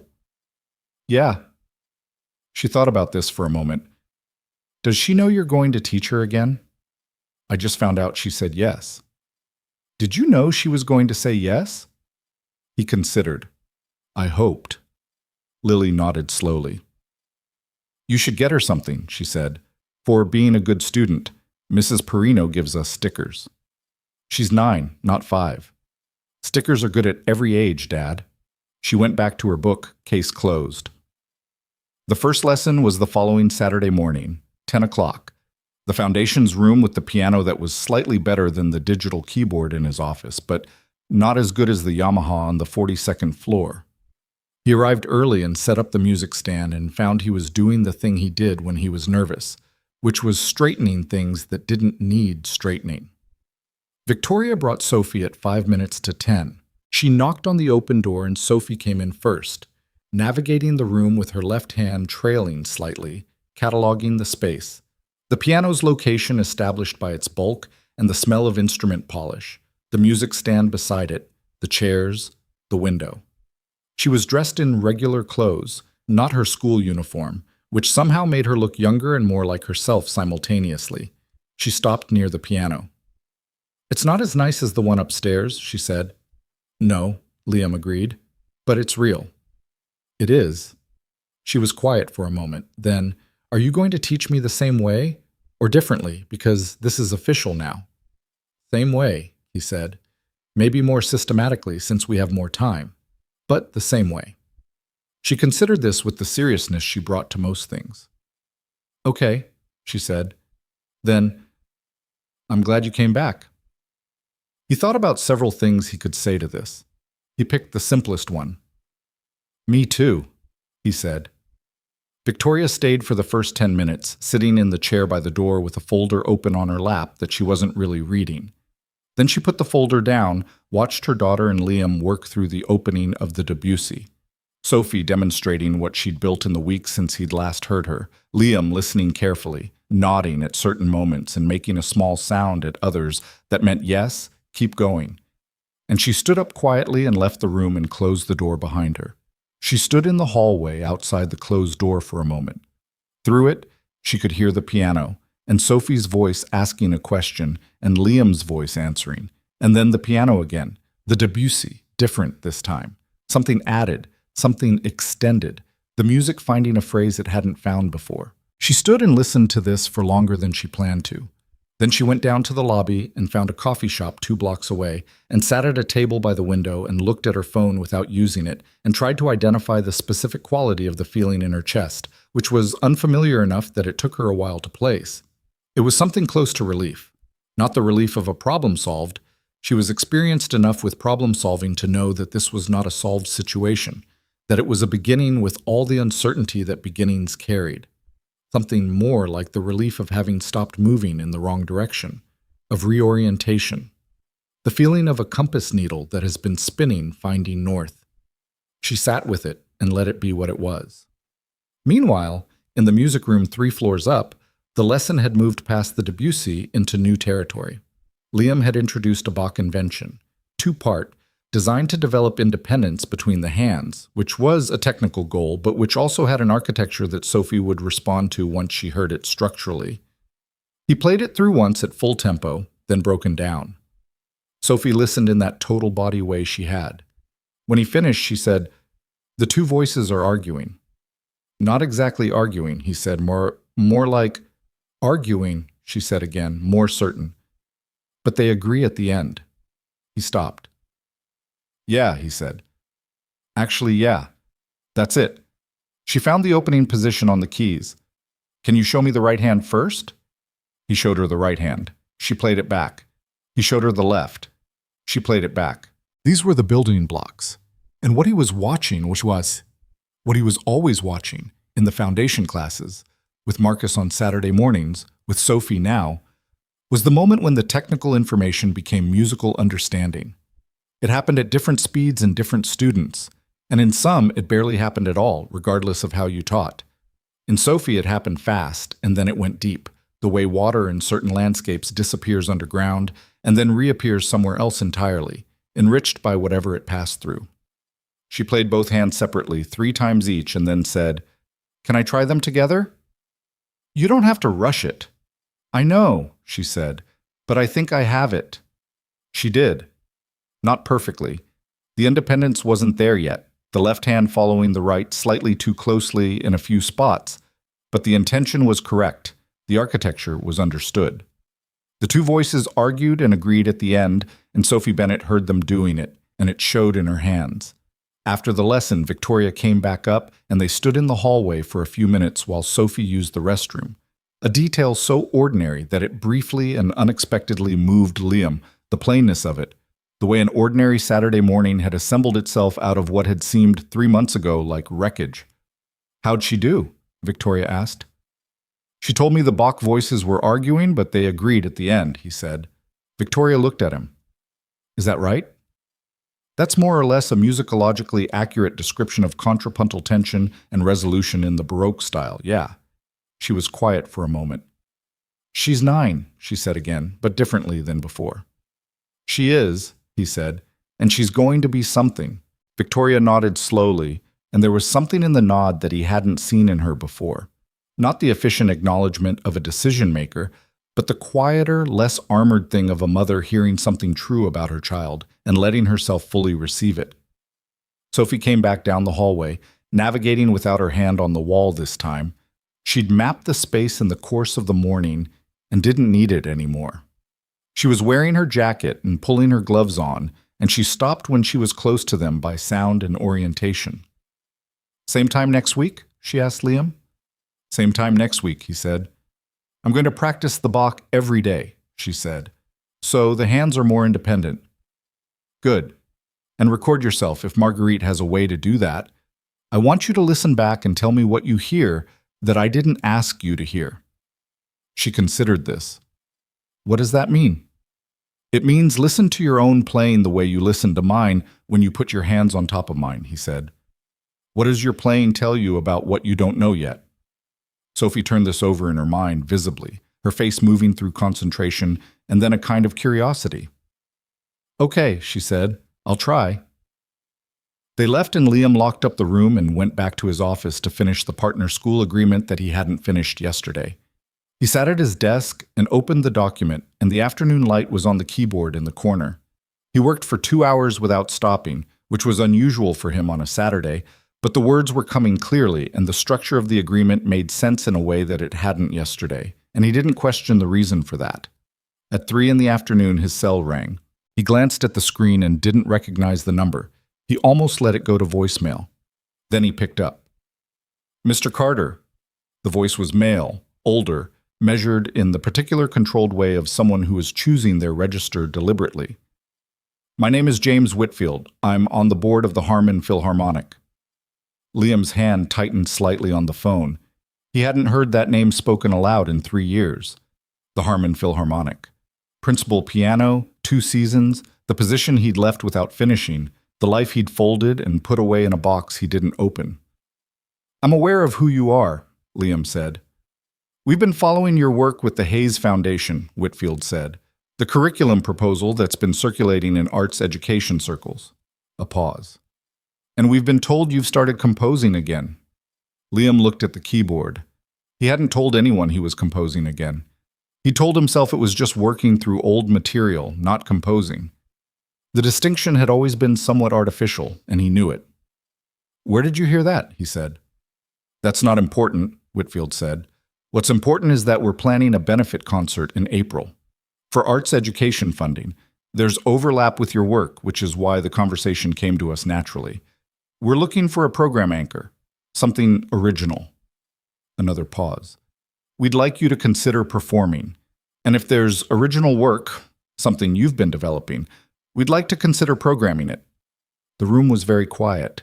The afternoon light on the keyboard was the same light it had been all afternoon, the same room, the same ordinary Saturday, and yet something in the air had shifted in the way air shifts in certain moments, when the future makes a small sound before it fully arrives. "I don't have anything finished," Liam said. "The concert is in April," Whitfield said. "That's 3 months. I know when April is. The third movement is the difficulty, I'd imagine." The voice was calm, no urgency in it, just the flat certainty of someone who had done his research. Third movements often are, but sometimes they need the right context before they'll resolve. Liam sat with the phone against his ear and looked at his keyboard and thought about the concerto, the first movement that had always worked, the second that had come together in pieces, and the third that had resisted him for 2 years because he hadn't known what it was trying to say or where it needed to land. He thought about what he'd said to Victoria in the community center corridor. "I made choices about what mattered and what didn't." He thought about Lily patting his hand twice on the morning after the firing, the small, serious gravity of it. He thought about Sophie's hands over his, reading the melody through her palms. He thought about the chord resolving after 6 days of not resolving. "I'll think about it," he said. "That's all I'm asking," Whitfield said. After the call, Liam sat for a long time. The afternoon light moved off the keyboard as the sun shifted, and the room went to its regular light, and he sat in it and turned the conversation over in his mind. 3 months. A benefit concert. Original work. He pulled up a blank document on his laptop and put it beside his keyboard and looked at both of them. He placed his hands on the keys. He didn't play anything for a while. He sat in the ordinary Saturday afternoon quiet of a small office in a building 6 blocks from a company where he used to push a mop cart and thought about the third movement, what it was resisting, what it needed, what resolution felt like from the inside when you'd finally earned it. He started to play. It wasn't finished. It wasn't even close to finished. But it moved in a direction that felt right in a way the third movement had never felt right before, like it had found something to build toward. Not a triumphant conclusion, nothing as simple as that, but a kind of honest arriving. The music went somewhere specific, and it was somewhere he recognized, somewhere that had to do with a gymnasium in the Riverside district and a small kitchen with yellow lamplight and a horse being okay in a chord that had been waiting 6 days to resolve, and finally did. He played until he heard his phone buzz on the desk. He stopped and looked at it. A text from Lily. "Mrs. Okafor says dinner is ready if you want to come home." He looked at the draft open on his laptop. 8 measures of the third movement, rough and real. The beginning of something that knew where it was going. He saved the file. He put on his coat. He turned off the afternoon light and locked the office and went home to his daughter. And the city was ordinary outside the windows of the car, and it was a Saturday, and somewhere in an apartment 6 floors above Nexigen headquarters, a 9-year-old girl was at her bedroom piano practicing a Bach invention, with her hands getting more independent measure by measure. The two voices learning to stop following each other, learning to be separate and whole and in conversation at the same time. He didn't know yet what April would bring. He didn't know if the third movement would resolve into something he could offer to an audience, or if it would stay unfinished the way some things stayed unfinished, the way life didn't always give you the ending the structure seemed to be reaching toward. He didn't know if the partnership schools would all come through, or if the curriculum rebuild would work the way he believed it would, or if Marcus would still be playing piano at 16 or 25. He didn't know most things about most of what was ahead, but he knew the third movement had moved tonight. 8 measures, rough and real, and that was more than it had been this morning. He went home to his daughter and ate dinner and heard about the horse, which was going to be okay, and the lamplight was yellow on the kitchen counter, and somewhere below the level of ordinary Saturday evening things, something in him was still playing. The third movement came in pieces, the way things do when they've been resisting you long enough that the resistance itself becomes part of the structure. Liam worked on it in the early mornings, before Lily woke up, sitting at the kitchen table with headphones and a notation program on his laptop, because the keyboard in the corner of his office was a 15-minute drive away, and the mornings were short, and the ideas, when they came fast and needed to be caught before the day absorbed them. He'd written music this way before, not the concerto, which had always been a slower, more deliberate project, but smaller things, pieces that arrived almost complete and just needed to be written down. The third movement was not arriving complete. It was arriving in 8-measure installments, each one requiring him to sit with it for a day or two before the next section would come, like the music was testing whether he was paying attention before it gave him the next part. This was not comfortable. He was, by the end of the second week of February, operating on 5 hours of sleep on a good night and 4 on a bad one, managing the foundation work during the day, teaching Sophie on Saturday mornings, running Marcus through jazz theory on Saturday afternoons, and spending his evenings reading whatever Sophie had been working on during the week, because she sent him voice memos now, recordings of herself practicing, exactly as he'd asked. And they were detailed and serious and required a real response, not a general one. He was not complaining about any of this. That was the strange thing. He was tired in a way that had texture and direction, tired the way you are when the tiredness comes from doing things that matter, which was a different animal entirely from the tiredness of pushing a mop cart down a hallway at 2 a.m. with earbuds in blocking out the sound of a building that didn't know you were there. The distinction mattered. He thought about it sometimes while he was writing, the way you think about the absence of pain after a long time of having it, the simple fact of no longer feeling the specific weight of a life that was wrong for you. He was thinking about this on a Tuesday morning in late February when his phone rang at 7:15, which was early enough that he picked it up without checking the screen, assuming it was Lily's school. It was Victoria. "I need to talk to you," she said. "Not over the phone. Can you come in early today?" Her voice was different, not the efficient forward-moving register she used for work calls, something underneath it that he identified after a moment as controlled anger. The specific flatness of someone who has made a decision about how they're going to handle something and is holding themselves to it by concentration. "I can be there at 8:30, he said. "Good." She paused. "I'm sorry for the early call." "It's fine. What's happening?" "I'll tell you when you're here." He dropped Lily at school and drove to Nexigen headquarters, which he hadn't been inside since the night his badge was taken. The security desk in the lobby was different now. New guard, different configuration, a minor renovation to the entrance that hadn't been there before. He signed in as a visitor, which was its own kind of information, and rode the elevator to the 44th floor, which was the CEO's floor and not the 42nd, which was deliberate, which told him something. Victoria's office was large in the way executive offices are large, not ostentatiously, but functionally, with enough space that a meeting of 10 people was comfortable and a meeting of 2 felt like a conversation rather than an interrogation. She was standing at the window when he came in, looking out at the city, and she turned when she heard him enter, and her expression confirmed what her voice had suggested on the phone. "Sit down," she said. Then, before he could, "Actually, I need to stand. You can sit if you want." He sat. She stayed at the window, arms crossed, looking at him with the expression of someone who has been thinking about a problem for long enough that the thinking has become physical. "Richard Hargrove," she said. Liam waited. "He's been running a parallel narrative," she said, "about why you were terminated, about what he believed he saw in that room." She said the last sentence with a precision that indicated she was choosing the words carefully to stay accurate. "I found out this morning because someone on the executive team came to me directly. Someone who has been uncomfortable for a while and decided, after seeing the Foundation's recent curriculum proposal circulating in the building, that she needed to tell me what's been circulating at the same time." "What's he been saying?" Liam asked. Victoria looked at him. "That his concerns were valid, that the termination was the correct call, that my decision to hire you through the Foundation was a lapse in judgment driven by Sophie's emotional attachment to you." She paused. "And that the fact that I've subsequently allowed you to privately tutor my daughter represents a conflict of interest that the board should be aware of." The room was quiet for a moment. Liam looked at the window behind her, at the city going about its Tuesday morning, indifferent and ordinary. "Has he gone to the board?" he said.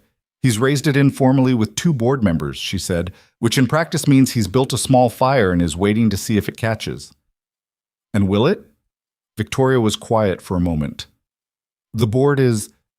they're not irrational people, but they're cautious people.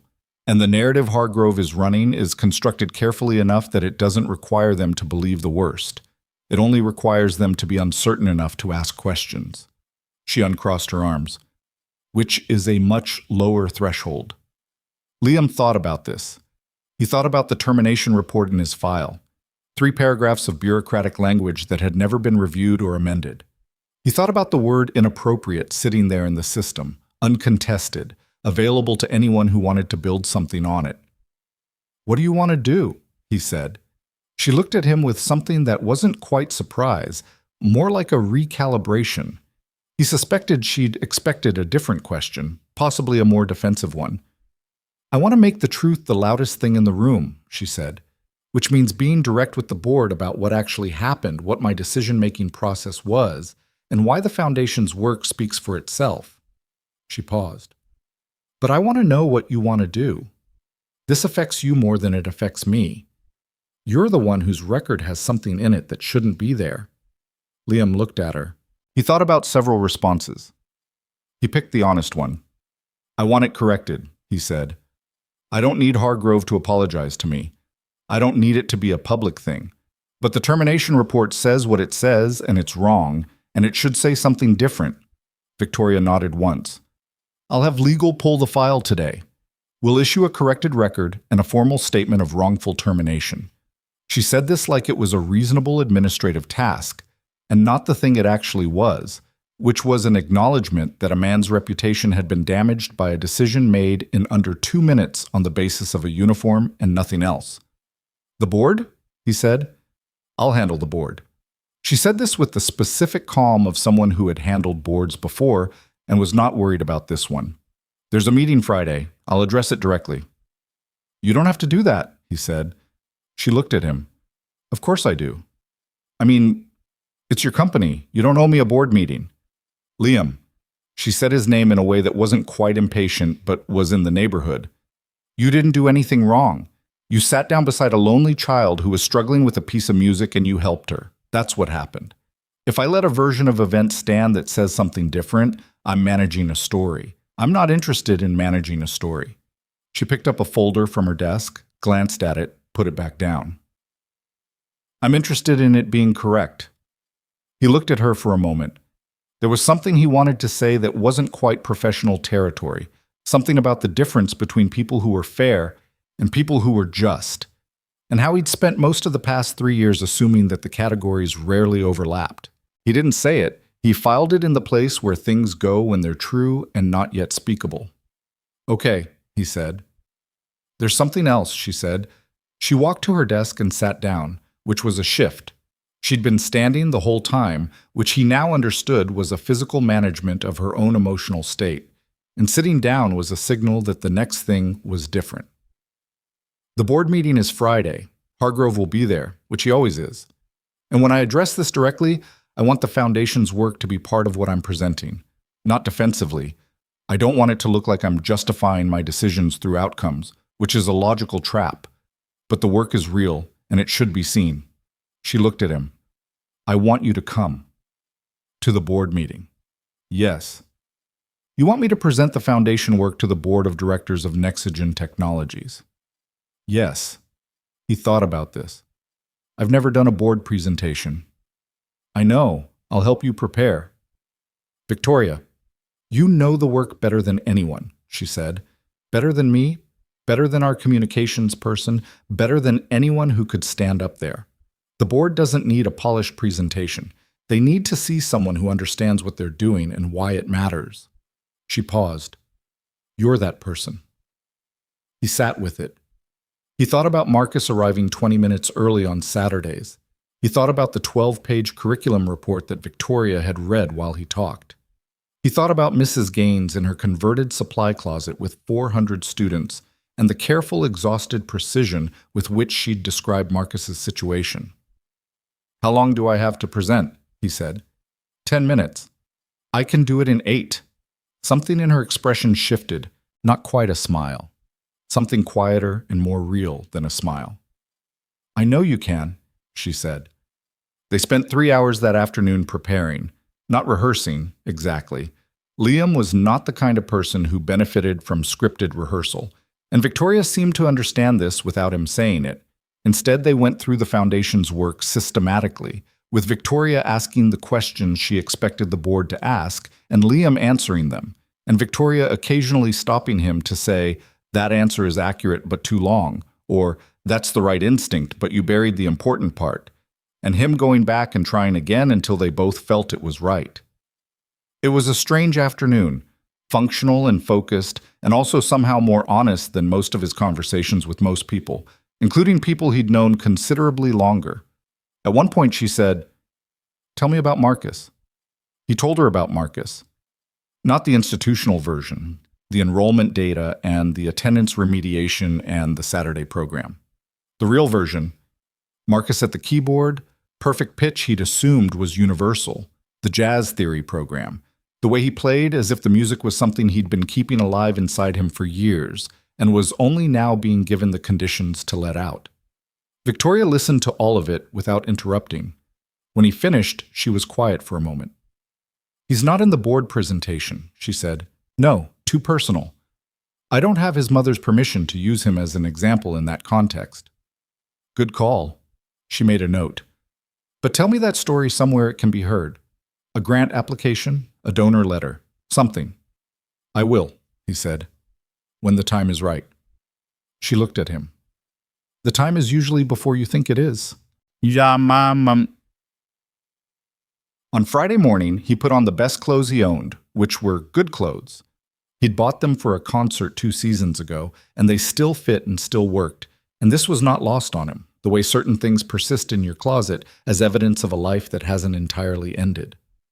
He drove Lily to school early because he needed to be at Nexogen by 8, and her school didn't open until 8:15 and Mrs. Okafor was covering, which Lily accepted with the equanimity of someone who had learned that flexibility was part of the condition of her particular life. At the door of the school, Lily turned back. How do you look? She asked. She was 7 and blind to subtext in most situations, but entirely accurate about emotional weather. I don't know, he said. Good, I think. You look like you when you're trying, she said, which was not a criticism, he understood. It was an observation. She went inside.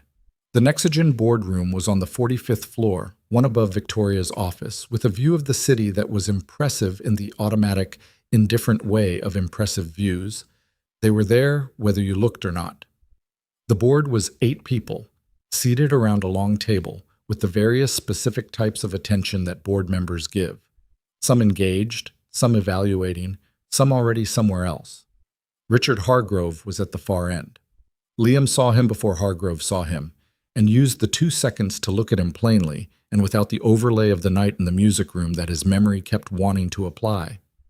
Hargrove was in his mid-50s, measured, the kind of man who had learned to weaponize composure, He saw Liam, and something moved through his face that was too controlled to name, but was real and visible for the fraction of a second before the composure covered it. Victoria opened the meeting. She was efficient and clear and moved through the agenda in the way of someone who runs these meetings regularly and has stopped being deferential in them, which was its own kind of interesting to watch. When she got to the foundation item, she introduced Liam without embellishment, his background, his role, what he'd been doing. She didn't editorialize. She let the facts be the argument, which was her style. Liam stood up. He'd decided not to use slides. He'd prepared them. A clean presentation, enrollment numbers, curriculum overview, the new partner school agreements. But standing in the elevator on the way up, he decided against it. Slides gave people somewhere to look that wasn't at you, and what he wanted was for them to look at him, because what he was about to say needed to be heard from a person, not read off a screen. He spoke for 7.5 minutes. He described what the foundation had been doing and what he'd changed and why. He described the gap, not in abstract policy terms, but in specific grounded terms, the way the gap actually felt from the inside when you were sitting in the back of a classroom watching children fall out of engagement at the exact same moment. He described what he believed the solution was and what the evidence, small and early, suggested about whether it was working. He did not mention Sophie. He did not mention the night in the music room. He did not say anything that was not strictly about the work. When he finished, one of the board members, a woman in her 60s named Adler, who had the alert, skeptical attention of someone who had heard a lot of presentations and filtered most of them, asked 2 questions. Both were precise. He answered them precisely. She nodded once and wrote something. Another board member asked about the expansion timeline. He answered. Another asked about the curriculum licensing model. He answered. Hargrove asked nothing. He sat down. Victoria continued the meeting. At the end of the foundation discussion, she said, I want to address something that's been raised informally in the past few weeks about my relationship with the foundation and its director. She said it without preamble, without padding, in the same tone she used for everything else. I've asked legal to correct the termination record from November. The original record was filed without my knowledge or approval and does not accurately reflect the circumstances. The foundation's work stands on its own merits, which the board has now seen firsthand, and I'd ask that any questions about the leadership structure come to me directly rather than circulating informally. She moved on to the next agenda item. Hargrove said nothing. His composure was intact, but something about it was effortful now in a way it hadn't been at the beginning of the meeting, and this was visible to Liam in the way that certain things are visible when you've learned to look for them. After the meeting, in the corridor outside the boardroom, Adler stopped him. The curriculum proposal you mentioned, she said, the structural one. I'd like to read it. I can send it to you today. She handed him a card. Do that. She looked at him for a moment. My granddaughter is blind from birth. She's 4. We've been looking for... She stopped. She looked at the card he was still holding. Send me the proposal, she said, and include whatever you have on early music education for children with visual impairment. He looked at her. I'll put it together myself, he said, specifically. She nodded and left. He stood in the corridor for a moment with her card in his hand and thought about the way things connect when you stop expecting them to and just do the work. Victoria appeared beside him. Adler, she said, her granddaughter. I know. She paused. I didn't arrange that. I know you didn't. She looked at him. How are you? It was a simple question and not a work question, and the shift in register was deliberate and visible. He thought about it honestly before answering.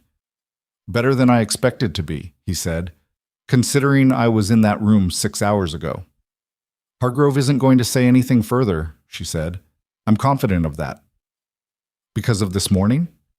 Because of the record correction, and because 2 of those board members are more interested in the foundation's work than in whatever narrative he'd constructed. She paused. And because he's not stupid enough to push something that's already collapsed under its own weight.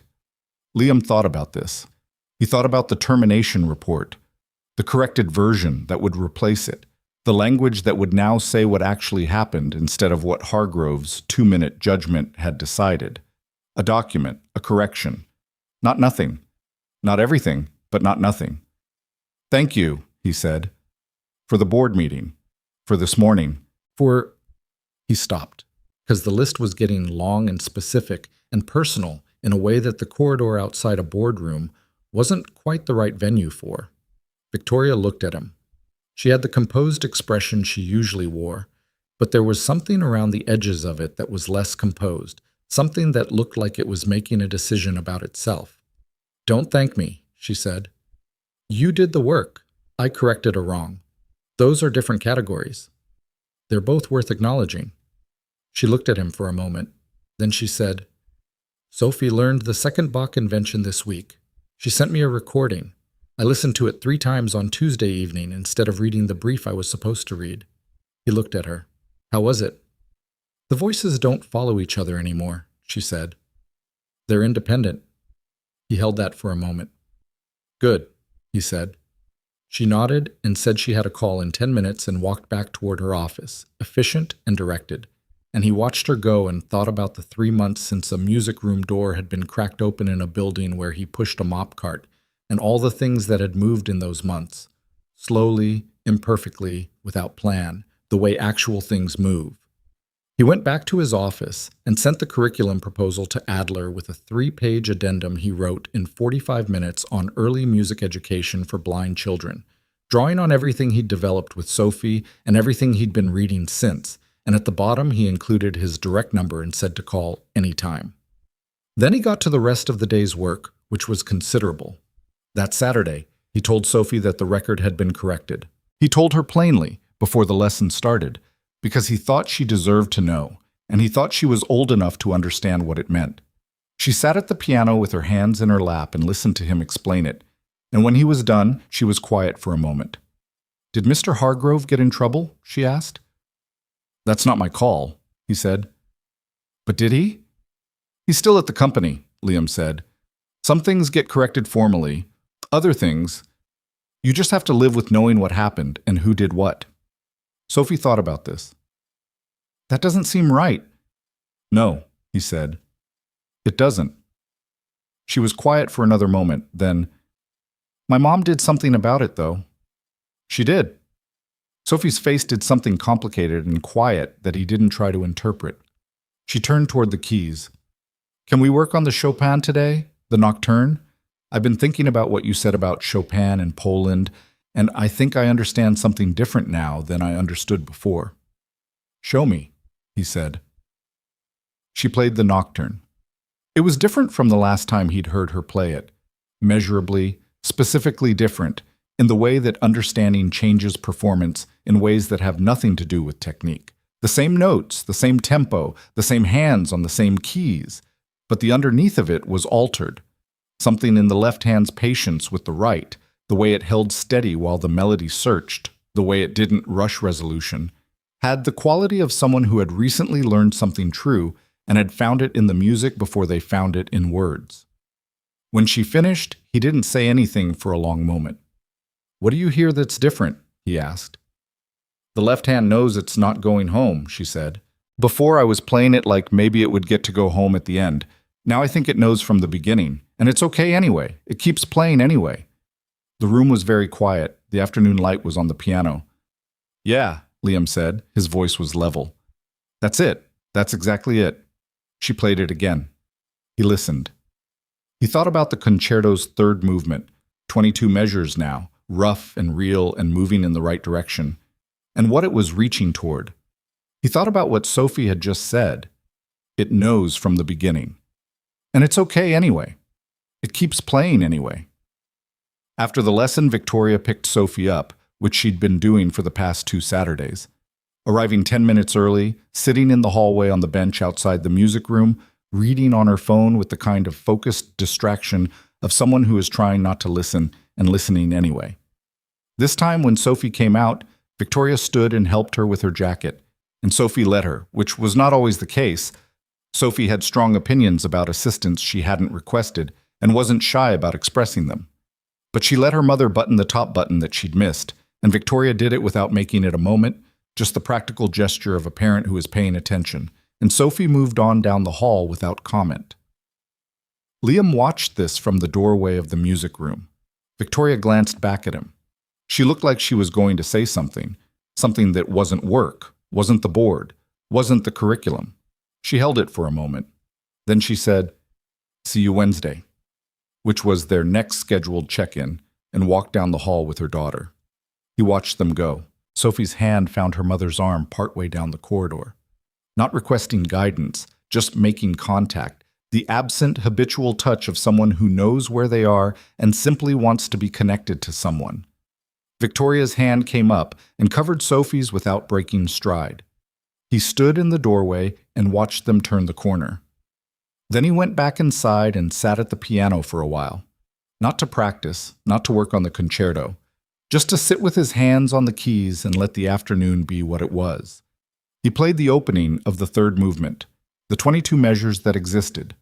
He played them slowly, feeling where they were trying to go, what the resolution needed to be. And this time, for the first time, he could hear the ending, not completely, not with the full detail of a finished thing, but as a shape in the distance, the way you can sometimes see the outline of something through fog before you can make out its features. The movement knew it wasn't going home either, but it kept playing anyway.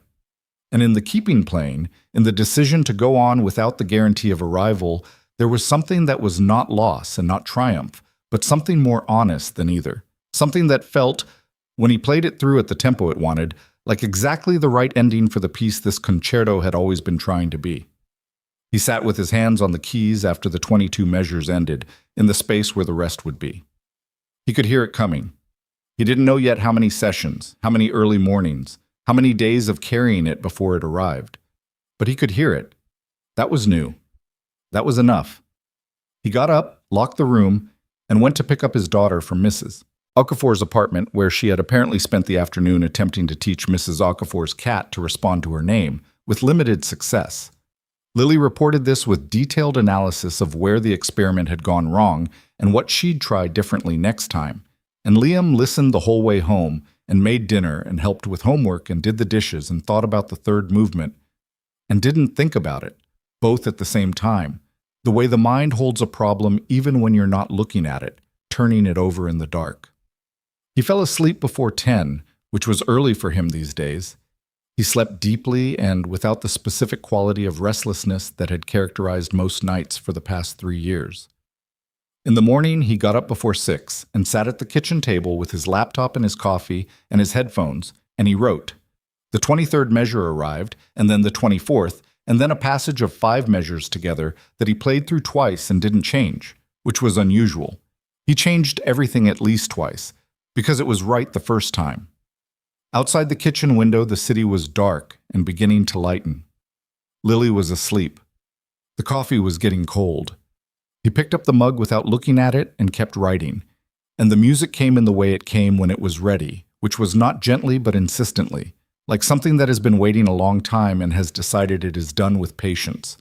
He wrote until 7:15 when he heard Lily's alarm go off in her room. He took off the headphones and looked at what was on the screen.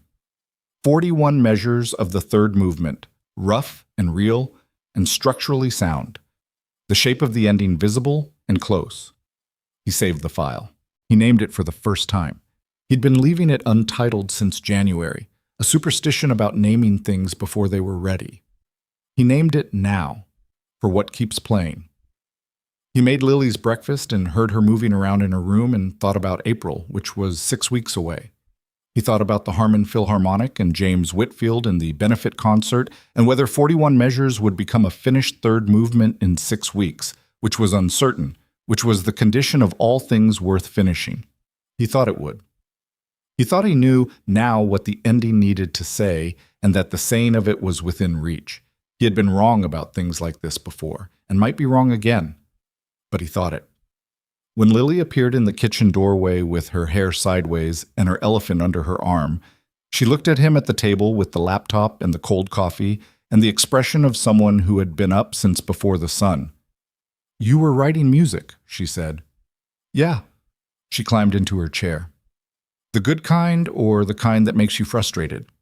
He looked at her across the kitchen table. "The good kind," he said. "I think, for the first time in a while, the good kind." She put her elephant on the table facing him, the direction it sat when he needed company, the private ritual of a 7-year-old who understood more than she was supposed to. "Good," she said, with the simple authority she always brought to this. Then, "Can I have eggs?" He made eggs. The morning was ordinary and complete, and underneath it, like a left hand holding steady while the melody found its way, the third movement kept going in the part of his mind that never stopped working, moving toward the ending that had been there all along, waiting for him to be ready to hear it. The concerto was finished on a Thursday evening in the third week of March, 22 days before the benefit concert. Liam didn't know it was finished until he played it through from the beginning, all 3 movements, without stopping, the way you read a letter from beginning to end before you decide what it says. And when the last chord of the third movement resolved and the room went quiet, he sat at the keyboard in his office with the afternoon light long gone and the alley outside the window dark, and understood that there was nothing more to add. Not because it was perfect, because it was complete. Those were different things, and knowing the difference was something it had taken him years to learn, and several more years of not writing anything to remember. The third movement ended the way he'd heard it coming, not triumphantly, not with the kind of resolution that tied everything up and told the listener how to feel.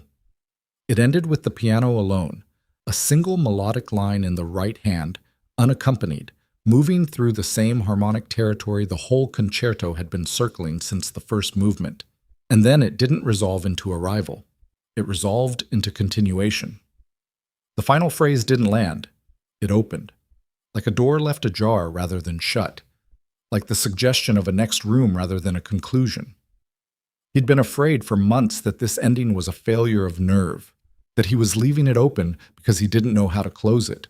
He understood now, playing it through in the empty office with nobody to hear it, that the openness was the point. The concerto was not about arriving. It had never been about arriving. It was about the decision to keep going in the absence of guaranteed arrival, which was the only honest thing he knew how to say about the past 3 years of his life, and possibly the only honest thing he'd ever had to say about anything. He sat with his hands on the keys for a long time after the last note faded. Then he picked up his phone and called James Whitfield. "It's done," he said when Whitfield answered. A pause. "All 3 movements?" "Yes." "Can I hear it before the concert?" "You can hear it at the concert," Liam said. "Same as everyone else." Whitfield was quiet for a moment. Then he made a sound that was not quite a laugh, but lived in the same neighborhood. "I'll tell the program director," he said. "We'll need the score by Monday." "You'll have it." He stayed in the office for another hour after the call, not playing, just sitting in the quiet with the finished thing. He had finished pieces before, many of them, in the years when finishing things was part of his professional identity, when completion was the expected outcome of effort and craft. But this one was different in a way he couldn't fully articulate, the way the things that cost the most are always different. You could measure the work by years or by what it moved through to get there, and the second measure was the one that mattered. He went home. Lily was asleep. Mrs. Okafor had left a note on the counter saying dinner was in the fridge, and that Lily had been fine and that she'd finished the horse book, which had apparently ended well. He read the note twice and then stood in the kitchen in his coat for a minute before remembering to take it off. He went to Lily's room. He did this sometimes, stood in the doorway and looked at her sleeping, not for long, just long enough to complete some internal accounting. She was 7 years old, and her hair was sideways on the pillow, and her elephant was tucked in beside her with the same consideration she extended to all beings in her orbit, animate or otherwise. He stood in the doorway and thought about what she had said once, months ago. "You should do it then," with the simple authority of someone for whom the logic was obvious and the hesitation was puzzling. She had been right. She was frequently right, which he found both humbling and clarifying. He went to bed. He slept without dreams, or at least without dreams he remembered, which amounted to the same thing. In the morning he got up and made breakfast and took Lily to school and went to work. And the work was what it always was. Full and demanding and frequently frustrating and necessary in the specific way that things are necessary when they connect directly to something that matters. He had stopped needing the work to be comfortable. He needed it to be real. And it was. The 3 weeks between finishing the concerto and the benefit concert were the most concentrated period of the Foundation's first year. The 4 new partner schools had signed agreements in February, and the expanded curriculum was rolling out simultaneously across 6 locations, which meant 6 sets of instructors, 6 different populations of students, 6 different versions of the same fundamental question. What does this child have, and what does this child need to be shown in order to use it? He drove between schools twice a week, sat in on sessions, talked to instructors, made adjustments. He wrote grant applications in the evenings. He answered Adler's follow-up questions about the early music education materials he'd sent her, which had turned into a genuine ongoing correspondence that was heading towards something specific, though he didn't know yet what. Marcus was playing jazz standards by ear, which should not have been possible at 11 months of instruction, and was, which meant that Liam was quietly adjusting his assumptions about what was possible, a process he suspected was going to continue for some time. Sophie was working on Ravel. This had been Liam's suggestion and Sophie's immediate certain acceptance of it. Ravel's sonatine, the first movement, which was technically demanding and emotionally precise and required a specific quality of restraint that was harder to teach than expressiveness and rarer to find in a student. Sophie had the instinct for it. She had the instinct for most things he gave her, which was both gratifying and, occasionally, slightly unnerving. The responsibility of teaching someone who learns faster than you can plan. The Saturday before the concert, they worked for 2 hours on the Ravel's second movement, which was slower and more interior than the first. The kind of music that required you to know something about patience in order to play it correctly. Sophie had been approaching it too carefully, technically sound but emotionally held back, like she was afraid of what was in it. "You're protecting yourself from the piece," Liam said. Sophie lifted her hands from the keys. "What does that mean?" "You know what it means." A pause. "I don't want to play something I can't control." Music you can't control is the interesting kind. That's easy to say when you're not the one playing it. "I'm going to be the one playing it in 6 days in front of an audience of several hundred people," he said. "So I understand the concern." She turned toward him. "Are you scared?" He thought about lying. It would have been easy. A clean reassurance, the kind of thing adults gave children when the truth was complicated. "Yeah," he said. "Some." She absorbed this. "Why?" "Because the concerto is personal," he said. "Playing something personal in front of people means they see something real about you, and you can't control what they do with it. But you're still doing it." "Yeah." She was quiet for a moment. Then she turned back to the keys and found the opening position of the second movement and played it. Not perfectly. There were still moments of over-control, places where she pulled back from the feeling before it could fully emerge. But there were also moments where she let go, where the music moved through her hands with the particular quality it had when she stopped managing it and started trusting it. And those moments were extraordinary in the way that 9-year-olds who understand patience are extraordinary. Rare and precise, and worth every frustrating minute of getting there. When she finished, he said, "Those 3 phrases in the middle, the ones you let happen." "I know," she said. "I felt them." "That's the whole movement, right there. The rest is just getting back to them." She played it again. The getting back was faster this time. By the 3rd run-through, the protection was mostly gone, and what was left was a 9-year-old girl playing Ravel with the kind of emotional accuracy that took most pianists decades to develop, in a small room on a Saturday morning, with nobody watching except him. Victoria was in the hallway. She was always in the hallway now, on Saturday mornings. She'd stopped pretending to read her phone. After the lesson, while Sophie was getting her jacket, Victoria stepped into the doorway of the music room. She looked at him with the expression she'd been wearing more frequently in recent weeks, something that had shed several of its protective layers without becoming incautious. "She's going to play at the concert," Victoria said. "I've decided." He looked at her. "Have you asked her?" "Not yet." "I wanted to know what you thought first." "I think she can do it," he said.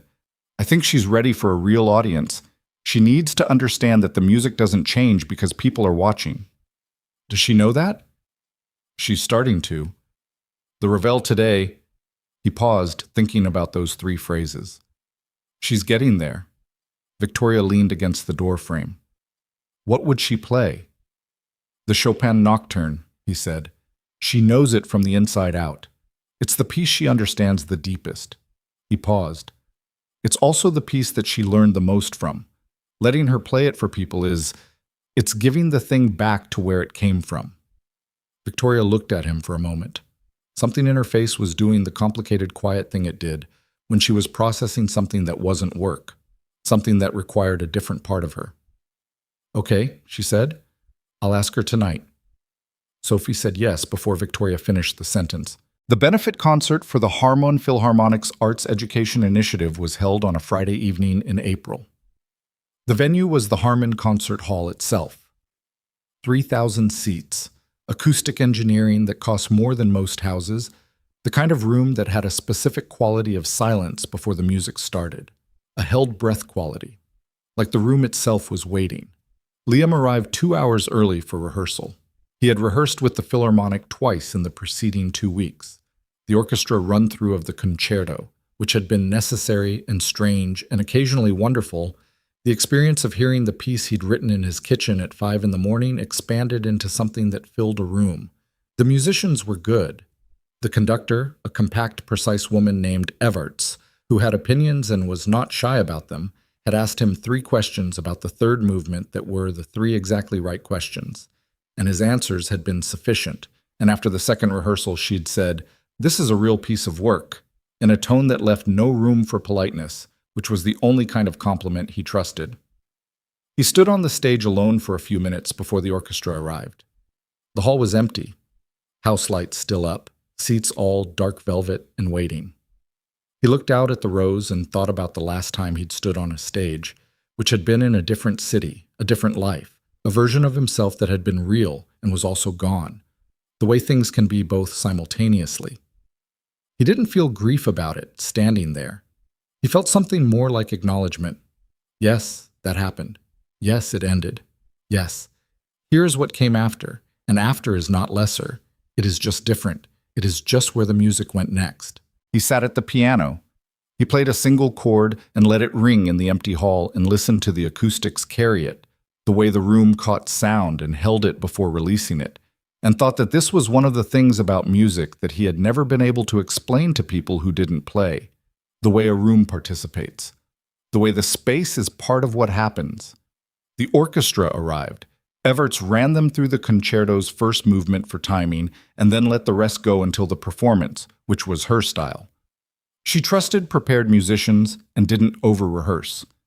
Liam played through his sections and felt the piece settle into its performance shape, slightly different from its rehearsal shape in the way all living things shift when they understand they are being taken seriously. At 6:30, an hour before doors, he went backstage and changed and sat in the green room and tried to eat half a sandwich that he mostly didn't eat. His phone had messages from people he hadn't expected. Dana from the foundation, who had heard he was performing and said the students had made him a card that would be on his desk Monday morning.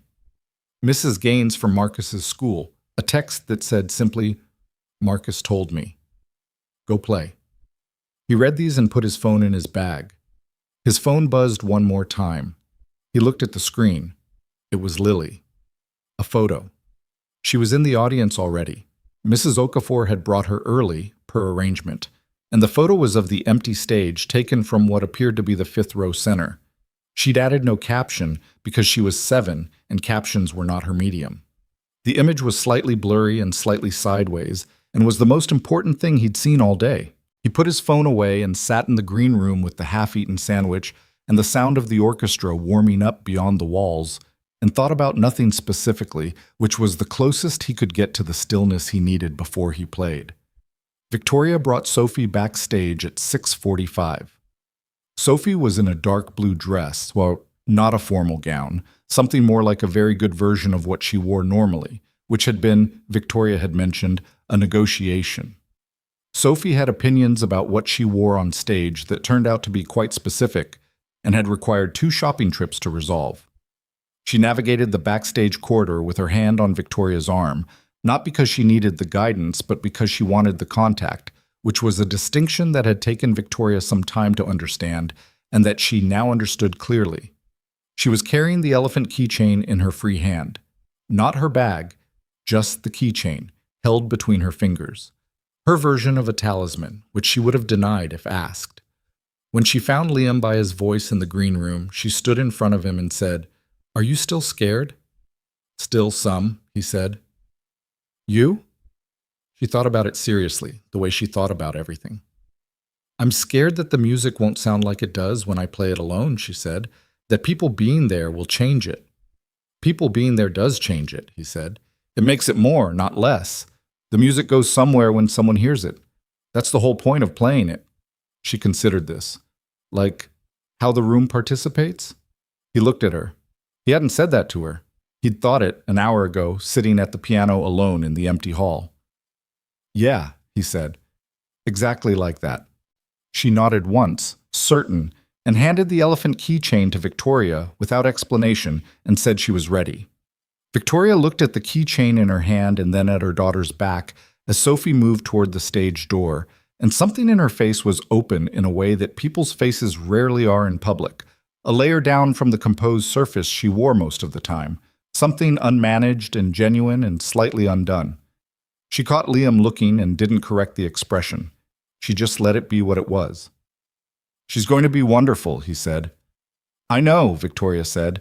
It came out with more emotion than she'd intended, and she didn't walk it back. Sophie performed third on the program, before the intermission. She walked to the piano with Marguerite guiding her to the bench, and Marguerite stepped back, and Sophie sat down and found the keys and adjusted her position, and then was still for a moment that stretched long enough that a person in the fourth row later told someone it was the most powerful thing about the whole evening. The stillness of her before she played, the absolute interior quality of it. A 9-year-old collecting herself in front of 3,000 people with the composure of someone who had decided, somewhere private, that the music was worth whatever this cost. She played the Chopin Nocturne. It was not a flawless performance. The tempo wavered in one spot in the middle section, and she overcorrected briefly before finding it again. One ornament in the final phrase came out slightly rushed. These were the marks of a real performance by a real person under real conditions, and they made it more true, not less. But the left hand knew it wasn't going home.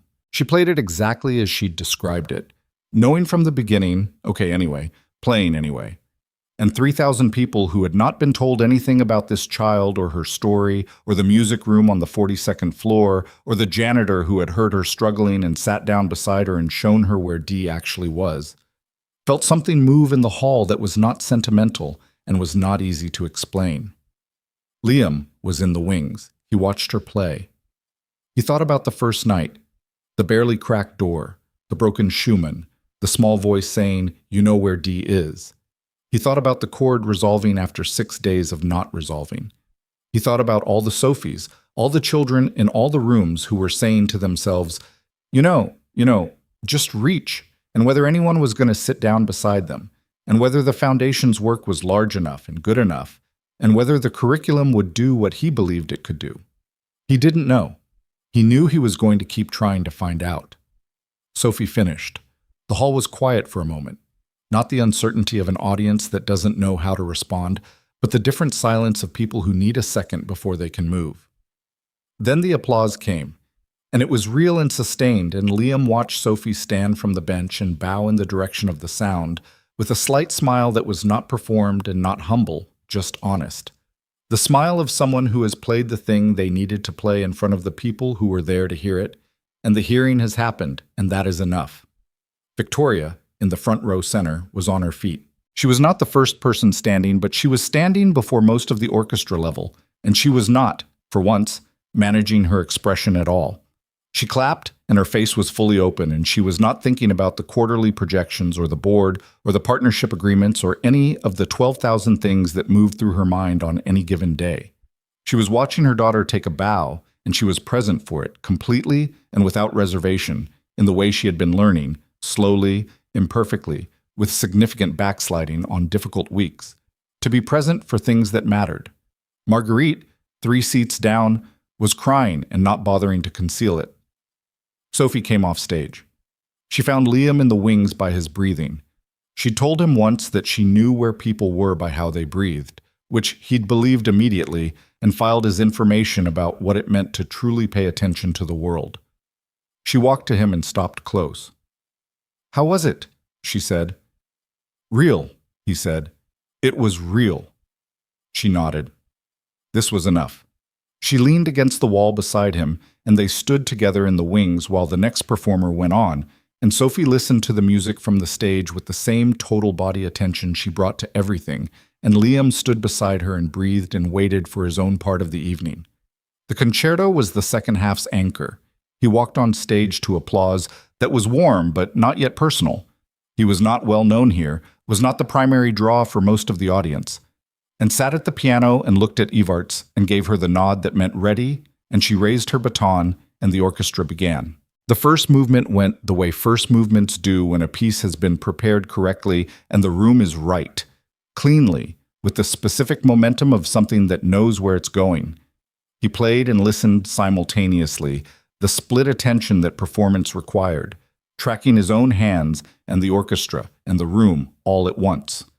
The second movement was slower, and he let it be slow, let the phrases breathe, let the silences be actual silences rather than spaces he felt compelled to fill. And then the third movement. He played the opening bars alone, piano without orchestra, the way the movement began, establishing the territory before anything else entered. The hall was quiet, in the particular way it goes quiet when people feel that something is happening.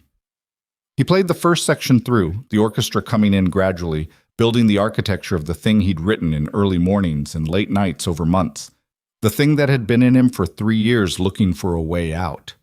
And when he got to the passage that he'd written the night after Sophie played the nocturne for the first time, the passage he'd heard her describe and then found in the music before he found it in words, he felt something happen in the hall that was not describable in technical terms. It was the thing rooms do when music is telling them something true.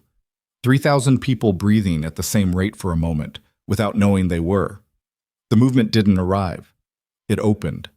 The last phrase lifted rather than landed, the final chord hanging in the acoustic space of the hall, and then Liam lifted his hands from the keys and there was silence. And in the silence, the question the music had been asking stood fully formed in the air of the room. The silence lasted longer than silences usually last. Then the hall came apart. Not the gradual building of polite appreciation. The kind of applause that means something was heard. He sat at the piano and let it happen and looked at his hands on the keys. The rough knuckles, the cracked thumb, the long, careful fingers that had played in empty apartments at 5 in the morning and in a corporate music room at midnight and in a gymnasium in the Riverside district and in a small office with afternoon light, and thought about what it meant to be made of all the things that had happened to you, even the ones you wouldn't have chosen. He stood and bowed. He looked out at the hall. In the 5th row center, slightly blurry, slightly sideways in her seat, from leaning over to see Lily. 7 years old, standing on her seat with Mrs. Okafor's hand steadying her, clapping as hard as her arms would go, her face lit up with the unself-conscious joy of a child watching her parent do the thing they were supposed to do. He held that image for a long moment. He kept it. After the concert, there was a reception in the lobby, the kind of arts event gathering where the wine is decent and the conversations are a mix of genuine and performative in proportions that shift depending on where you're standing. He moved through it and talked to people and accepted congratulations that he received as genuinely as he could, which varied. He talked to Adler for 15 minutes about her granddaughter, who was now enrolled in a trial of the early music program he'd developed, and Adler used the word transformative, which he generally distrusted and in this context believed. He talked to James Whitfield, who shook his hand and said the third movement was unexpected, which Liam took as the compliment it was intended to be. He talked to Marcus's mother, Dana, who was there because Marcus was there. Marcus, who had been seated in the second balcony and who found Liam after the performance with the specific expression of someone who has heard something that has rearranged something internal and doesn't yet have the words for it. "The ending," Marcus said. "Why doesn't it close?" "Because it's not over," Liam said. Marcus thought about this very carefully. Then he nodded, the nod of someone who understands something they couldn't have articulated before it was shown to them. "Okay," he said. "Yeah." He found Sophie and Victoria near the edge of the reception, Sophie with a glass of sparkling water that she was holding without drinking, Victoria with one hand resting on Sophie's shoulder in the absence of thought way that meant it had become natural rather than chosen. Sophie heard him coming and turned. "The third movement," she said. "I heard it from backstage." "I know. It doesn't close." "No." She was quiet for a moment. "Because it's not supposed to," she said. "No," he said. "It's not." She thought about this. "It's like the left hand in the nocturne," she said finally. "It knows it's not going home, and it plays anyway." He looked at her, 9 years old, blue dress, the elephant keychain back in her hand, standing in the lobby of a concert hall where 3,000 people had just heard something true. "Yeah," he said, "that's exactly what it is." Victoria watched this exchange without speaking. She was doing the thing she'd been learning, being present without managing, letting moments happen without reaching to shape them. She looked at her daughter, and she looked at Liam, and she thought about Friday evenings a year ago, when Sophie had been alone in a music room and she had been 6 floors down in a meeting and neither of them had known what was missing. She thought about the door that had been cracked open and what it had taken to walk through it and who had held it for whom and how you could never fully untangle that kind of thing, and it didn't matter anyway. "Lily is looking for you," Victoria said to Liam. "Mrs. Okafor has her by the punch bowl and she's been very still for someone her age, which means she's planning something." He laughed. A real one. The kind that came without preparation. "I should go find her," he said. "You should," Victoria said. Then, "Liam." He stopped. She was looking at him with the expression that had been building across the months. The one without the protective layers. The one that was simply her, looking at him directly and without the intermediary of professional distance. "What you built this year," she said. "The foundation. The kids. The curriculum. This." She gestured slightly toward the hall behind them, toward the lingering aftermath of the evening. "I hired you because I thought you knew music. I didn't know yet that you knew what music was for." He held that for a moment. He thought about the right response and decided there wasn't one that was as true as just receiving what she'd said. "Sophie knew," he said. "She always knew. That first night, she wasn't just playing. She was saying something. I just happened to walk by when she was saying it." Victoria looked at him. "No," she said quietly. "You stopped. Other people would have kept walking. You stopped." They were quiet for a moment. The reception moved around them, conversations and glasses, and the particular ambient noise of people at a cultural event being glad they came. Somewhere by the punch bowl, Lily was apparently executing whatever she'd been planning, because there was a brief burst of surprised laughter from Mrs. Okafor. "I'll see you Monday," Victoria said. "Monday," he agreed. He went to find his daughter. She was not, as it turned out, at the punch bowl. She had migrated to the edge of the room where a small display of student artwork from the Foundation's partner schools had been arranged, drawings and paintings by children enrolled in the expanded programs. She was standing in front of a large, colorful painting by a 12-year-old student named Amara, who attended the East Side School, which was a painting of hands on piano keys in vivid, somewhat anatomically creative colors. Lily was studying it with the full gravity she brought to things that interested her. "You found me," Liam said. "I heard you," she said, without turning. "Your shoes." He stood beside her and looked at the painting. The hands in it were too large for the keys, and the keys were the wrong proportions, and the colors were impossible, and it was completely right in the way that art made by someone who felt something is always completely right, regardless of technical accuracy. "Do you know whose that is?" Lily asked. "A student named Amara. She's 12. "It looks like she loves it," Lily said. "Piano, you can tell." "Yeah," he said, "you can." Lily looked at it for another moment. Then she took his hand.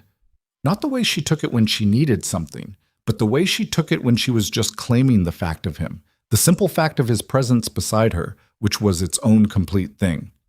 He held her hand, and they stood in front of Amara's impossible, colorful painting, and the reception moved around them, and the evening was almost over.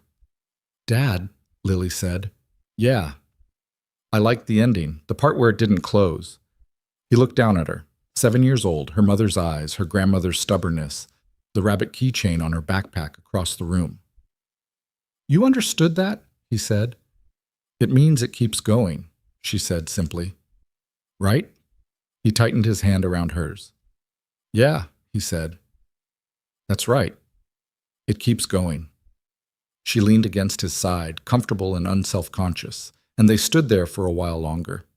He didn't think about the concerto or the foundation or the board meeting or the termination report or the 42nd floor or the years that had felt like getting something wrong without knowing what the right answer was. He thought about none of it and all of it simultaneously, the way you hold the whole shape of something when you're finally far enough inside it to see the edges. He thought about a door cracked open in a building where he used to push a mop cart, the broken melody coming through, the decision. Barely a decision, more like a response to something the body knew before the mind did, to stop walking and push the door open. He thought about all the doors that looked closed that were actually just cracked. All the children on the other side of them, working through the same 4 bars, saying to themselves, "You know where it is, you know, just reach." All the things that were still playing, whether anyone stopped to listen or not.